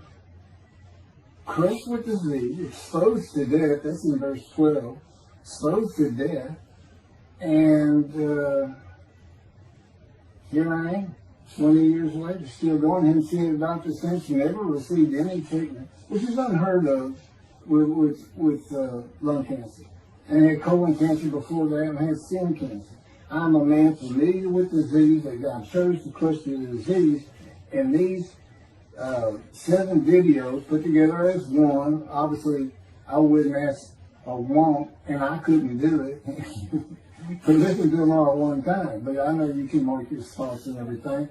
But it was spread out in 7 different videos, and I thought, well, the next video I'll do, I'll have a preamble to it and explain. This is not fooling around.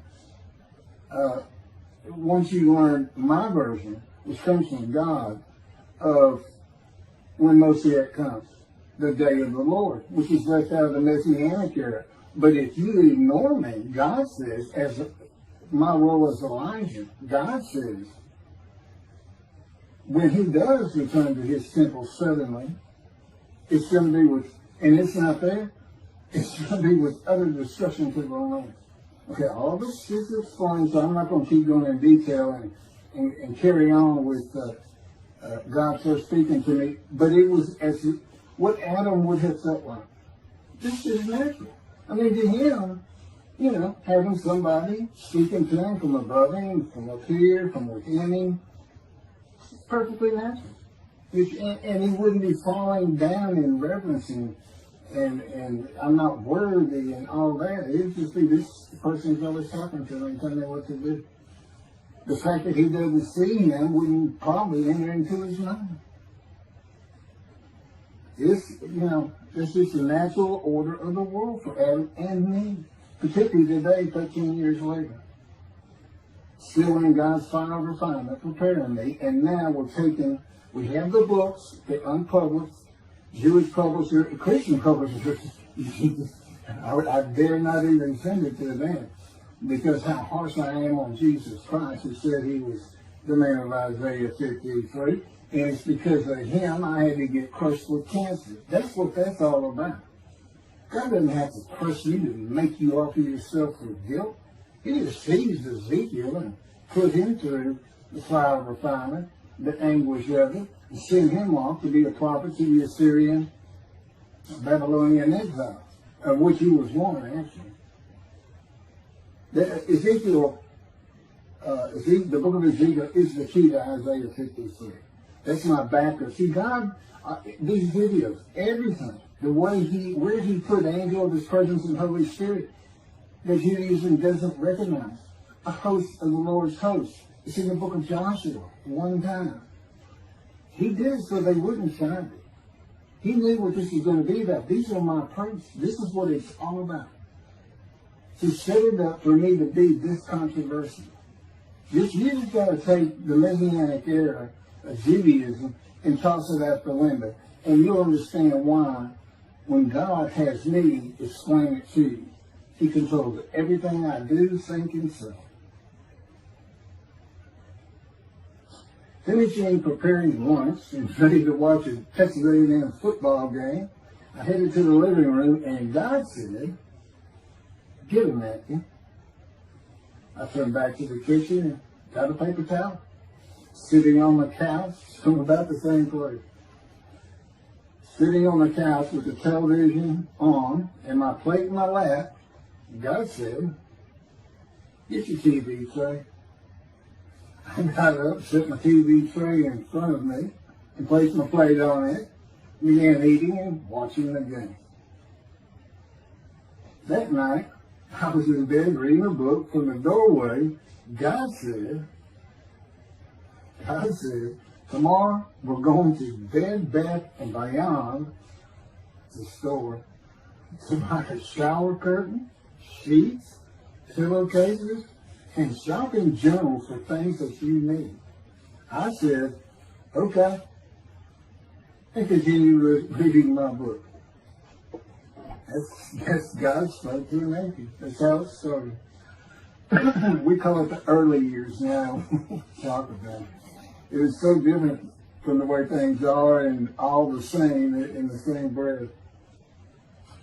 And I have since done this. It was by his power upon my emotions and thoughts that his presence with me was though he had always been there. In other words, when you read in the Hebrew Bible, God calls somebody's name like little Samuel, and he says, here I am. Here I am.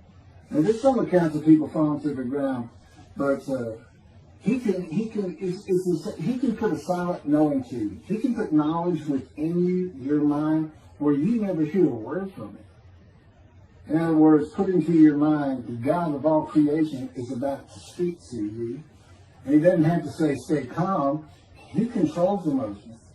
He's saying, keep it up. I created emotions. And there's nothing I can't do with yours, and believe me. It's just been proven. I'm not going to get into all that.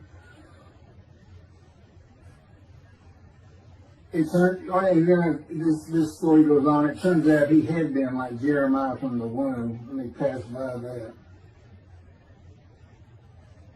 I've never been affiliated with any church or synagogue. I've never had any teaching from yeshiva or seminary. Throughout my life, I did not. Let's say it this way.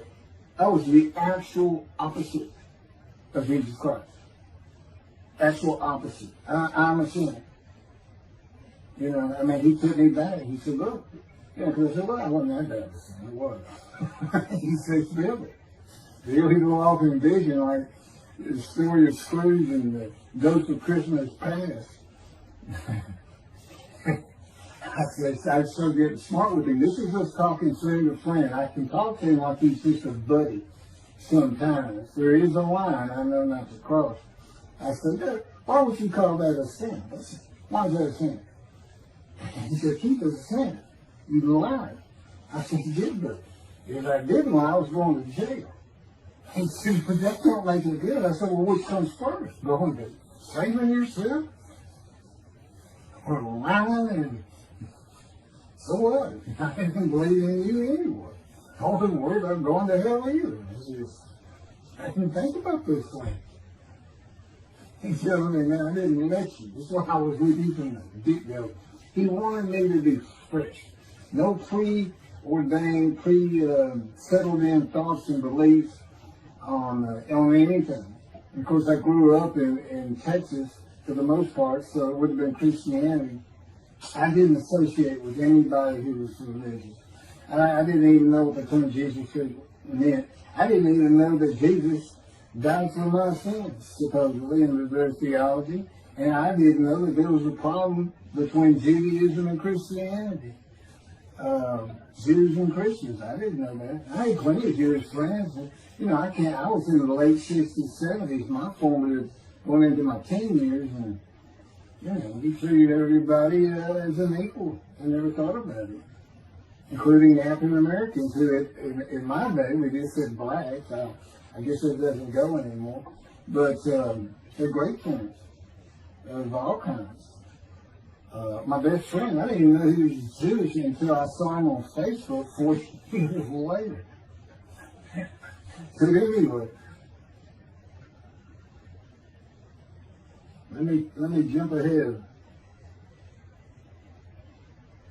Okay, this is how God communicates with mankind. This is what the prophets are all about. It's not just Ezekiel, a spirit lit and entered into me. At that moment, God was speaking. And then he says, at that moment, a spirit entered into me, and then I could hear God's words. So he's saying, and that means God is in his spirit. And it's just imagine the presence of God is his mind, and it is composed of elements of the unseen realm that we can't understand, and spirit he created, and the angel of the Spirit, the Holy Spirit, he created. But that's completely different elements. His presence is different from God's presence. But they're like big clouds, and they can float together and be as one cloud. Okay, that cloud is what descends upon you. They are within me and without me. If you, this audience, was in a room with me, they would envelop you all around you. You'd be in the presence of God. The difference with me in that room is that that cloud engulfs me, flows through, it's within and without me, as though there's no break because of my physical structures. My little spirit is a little cloud that also drifted in. That's what it is. And it happened with all the prophets. If they spoke God's words, he was talking to them. He was telling them, write this down. Write this down. All these 20 books or so, the books of the prophets. Ezekiel, write this down. Let's pick this up. Jeremiah, write this down. See, the time is coming. Well, that's the time in Malachi. It all comes together, and you'll find it in all these videos. So, and it doesn't just include Moses and the prophets. The man who wrestled with Jacob. Jacob says he wrestled with a man in divine being. But, you know, Judaism doesn't acknowledge the Holy Spirit's a person, which is beyond belief, because there's so many references that this is clearly a person, the angel of his presence. But it's just God going to a man saying, hey, wake up, I'm the God of this land. See this man over here sleeping? His name's Jacob. Got his head on a rock. Go jump on him and start wrestling. Don't worry about it. I'm going to orchestrate the whole thing. You'll be fine. And the guy would have said, yeah, I am. Let's go. That's how he does. That was, and Judaism says the man in divine being is an angel. No, you know. That'd be like saying, I'm an angel. And you wouldn't want to say that. Well, you wouldn't want to say it to me before he came to me, because I made me mad. I had a hell of a temper, just like Moses did, and like Ezekiel did. And God knows how to knock it out of you, to where you smile and laugh a lot. Because I never used to. Well, you got to read the book, and you'll get it. You'll get it. And I just, you know, just like a lot of people, I've been through too much, hurt too much, suffered too much, to have any thought that there's anybody upstairs, you know, who cares about me. It's just don't even mention his name around me. You got a fight, or I'm leaving for you, and you'll never see me. Don't do that. Because it just makes me angry. All that's gone, by the way. Lots of stories on that. Oh, and the spirit speaks. He's got his own personality. He's angelic. He has a very childlike voice. And he's just nothing but a ball of humor. He calls it, he can have me say he's the greatest comedian of all times of the universe. And he's just a joy to talk to him. And he has the smarts of God. But I had instant communication with him. I had instant communication with God. It's like there's three persons in my mind. This one cloud, it's three clouds. It's two spirits and the elements of God's mind. And slow process of 13 years, and there's 13 years of, and this is from Isaiah 53, punishment, wounding, chastisement, maltreatment, crushing, bruising, and I'm telling you, he's relentless. These are the stories, and I have a lot more once I get to Israel, and I have full confidence God's going to get it done. That's one thing I don't worry about. 13 years, a year and a half of trying to get books published, denied by everybody who even bothered to answer me, because it's just so different. And it can only go to Jewish publishers, and it's just like, well, this isn't the stuff we believe, and it sounds like he's saying it's him, and this and that. Well, I was. God said I made sure I didn't get them published. I wanted to do the videos first. You see, I'm not on the executive committee. I don't know what's going on 99% of the time. I don't know what I'm going to have for dinner. I no longer have self-will. I can't ask him for anything. There's all kinds of reasons for that, such as, you know, if one of my kids gets sick and he doesn't heal them up, you know, cancer or something, Am I going to be disappointed? Am I going to be hurt? The answer is no. He's trained me too well to even bother asking. If he's going to do it, he's going to do it. I know he has the knowledge, and he's right here with me. So, it's a long, detailed process. I know things from his perspective. This is another reason the Messianic era is not going to happen. And it comes out in these sounds. But the Holy Spirit, the angel of his presence, we're friends. God says, I can't be friends with human beings. I said, well, we're friendly with each other. He said, yes, that's right. I said, I Googled this, and technically you are my friend. He said, well, I know, but I just don't acknowledge it. I said, why? He said, because I'm God. That's the way I am. I get to do whatever I want. And he's just messing with me. It's just like having a friend. Of course, it's a true statement. He can do whatever he wants. But he's pretty stately and regal.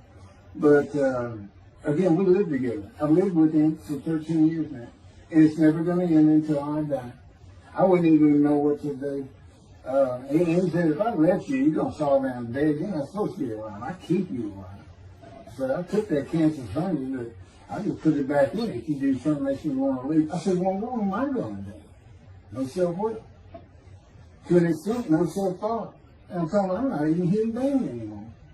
He said, well, what are you? I said, I don't know. I'm man and divine being, but I'm not human.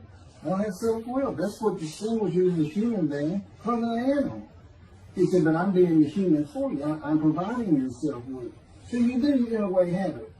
So you're still a human being. I said, well, I'm dead. He said, why are you dead? I said, because it's like my brain's not connected to my spirit anymore. It's like you're sending all the information in. And that's about heaven. I haven't lived the existence in heaven as to my thoughts, because in heaven you won't have a mind. The heaven for the Jewish people only, I might add. You won't have a mind. God got to provide it for you. He's got to be you for you as a completely new and different creature. Still you. It's a very amazing story on how that does. And I'm taught all these things and literally experiencing, not only in the real, but in visions. I've had more visions than, if you count every single vision in the Hebrew Bible and the New Testament, I've had easily double that. And I'm a walking visual. God's communication, and this actually shows up in the story of Moses, you won't let me tell right now. But he puts images in your mind. Instead of saying a sentence, you get something in your mind, a picture. Anyway, I call it visuals. And you can be wide awake for those.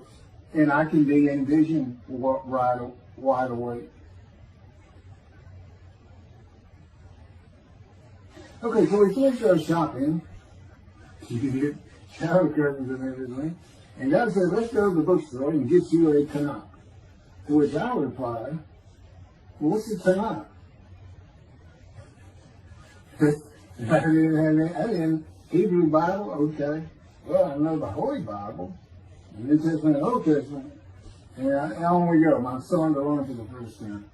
At Barnes and Nobles, we looked at all the Hebrew Bibles and purchased the Jewish Publication Society's Tanakh, the Holy Scriptures, which is a translation that began in 1956 and was published in 85. And then he spent 30 years on the Leningrad Codex, the oldest Hebrew Bible in existence. It started from scratch. I hear these rabbis and people saying, well, I know what these translations are, this and that, and this, and God says, just go with it, JP is. They hit it right just about every single time. I've only found one thing that I don't understand how they miss it. But it's in 53. It's the 1985 edition. That's the best translation you can get out there. And I don't just hear God say to me. His presence is heavy. And I'm also, it says he pinned Ezekiel's arms behind his back with his cords of power. And by his cords of power, Ezekiel could not leave his house. That's in Isaiah 53. He took him from the land of the living. Took him from society. The man of Isaiah 53 lives, so he's taken from society, but that doesn't, from the land of the living, that doesn't mean he died. And there's no crucifixion in 53. So, you start to see how Ezekiel is so important in this. And that's where you find out about the covenants of friendship that come with God in the day of the Lord when Moshiach comes. Again, you don't hear anything about it in this Messianic era. I'll tell you this. I think the Jewish people are going to like this better. I think throwing out all that rubbish Judaism has been teaching from back in antiquity, that's where they're stuck, and see what's really going to happen with God coming back, a man in divine being, with the capabilities of Moses, Elijah, descendant of David, all their attributes, okay, are in me. I can be each and every one of them, and I can be all four of them at one time. And God can speak to me. So, it's going to be fun, and he wants a simple rebuilt. That's the purpose of Isaiah 53. It says, a purpose which might prosper of God. Does anybody know what the purpose is? Well, we find it in Malachi 3. I sent my messenger before me to clear the way for me, and I should return to my temple suddenly. But the covenant that comes with David says, I'm going to place my sanctuary amongst you. He already knows it's not going to be there. And then we have Elijah in Malachi 3. Well, he's got a purpose that might prosper. And if it doesn't, God comes with utter destruction to the land. And again, you don't hear it with the Messianic era. Utter destruction to the land. There's 7 million Israeli Jews. How can you not read that and go, that sounds an awful lot like, I'm going to raise up armies against you. How can you just ignore that? Well, anyway, we're going to see stuff. And the purpose that might prosper, I never believed that. I think they just puts the man of the righteous servant of God of 53. I think that puts him with, he's got the same purpose as Elijah. Elijah's supposed to bring the families back together through the laws and teachings God gave Moses, or being mindful of them. That's the new covenant. It's an amendment. It's an amendment that also has a new inclusion of sin forgiveness. Over the last 63 years, God's presence has resided in Texas, Louisiana, Florida, and Hawaii. And he is more than ready to return to his land, Israel. Because wherever I am is where his presence is, and those are all the different states I lived in over this time period. Wherever I go. And in fact, if you see me in Israel down at the old city or down at Tel Aviv, you can turn to your friend and say, hey, I know where God is. And say, really? I thought he was there. Some people say he died. He said, no, you see that guy over there? He's all around that guy. And some say inside too. That's what it's going to be like. God said, look at Israel, we're never leaving again. I said, I want to see Great Britain. He said, it's like, did you just ask for something? I'm like, oh. Yeah, that's good. I hope I fry if I hit the border and cross over. I'm going to just burn up. That's a combustible flame. But anyway, that's where he wants to be. And I'm sure he's going to get there. This purpose that might prosper, again, I think it just shows the purpose of the righteous servant and a purpose of Elijah. Because he knew I was going to be teaching. There's only, in the day of the Lord, as you would imagine, he wants to have all the prophecies fulfilled, be done with the prophecies. And there's only a handful, 4 men to come that we've never seen. The descendant of David, prophet like Moses, Elijah, and of course the righteous servant. We only had one description. Even the sages knew you got to have a description of the descendant of David. It's Isaiah 53. They called him in the Babylonian Talmud the leper scholar. You see me referencing it on just about every video. In other words, I'm saying, look, it's not Jesus, it's not the people of Israel that's taught today. It's this guy from the Talmud that just hadn't come yet. You just didn't know, didn't have a man that fit the description. Well, you do now. And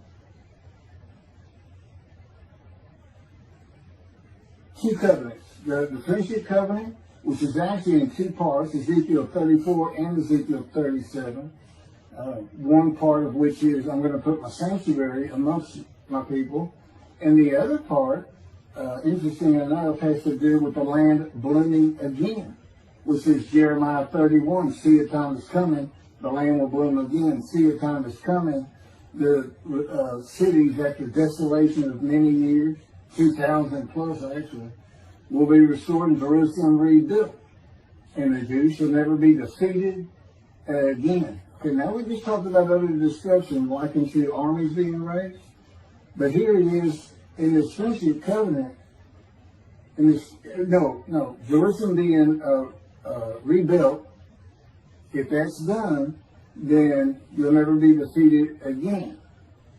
So, you're looking and go, well, there's kind of a problem between those two. And what I think it means is he's going to get the temple built now that Jerusalem's been rebuilt and he's come. That this might prosper, because it kind of gets it. So what is the purpose of God might prosper? Who thinks he can do everything? And he said, well, in large part, my people got to listen to you. They got, especially the rabbis, they never listen to my prophets. They're all full of themselves. And they know everything. Well, he starts getting angry. And see, that's not good for me. Because all of a sudden he wants to make me better, which means suffering. You got to keep them away from those movies. I feel the spirits, they're going funny. Get the funny guy around here. We talk friend to friend too. Well, anyway, I'm going to let you, there's a lot more, but this story is in my book. Hopefully after spending time and understanding who I am. And this is here, it's happening. I don't care what the rabbis think or say. Look, I'm a prophet of God. I'm a man in divine things. If I say something contrary to what they think and say and believe, they're wrong. Automatically. It's a given. Because God is telling me all these things. It's his book. They're wrong automatically. And he is livid that I'm having this problem with Isaiah 53 being the people Israel. Well, it's in the videos, but you ought to see the arguments they really put that for Isaiah 53:10 and other verses. Rabbi Tobias Sandra, this Judaism, he went Christian.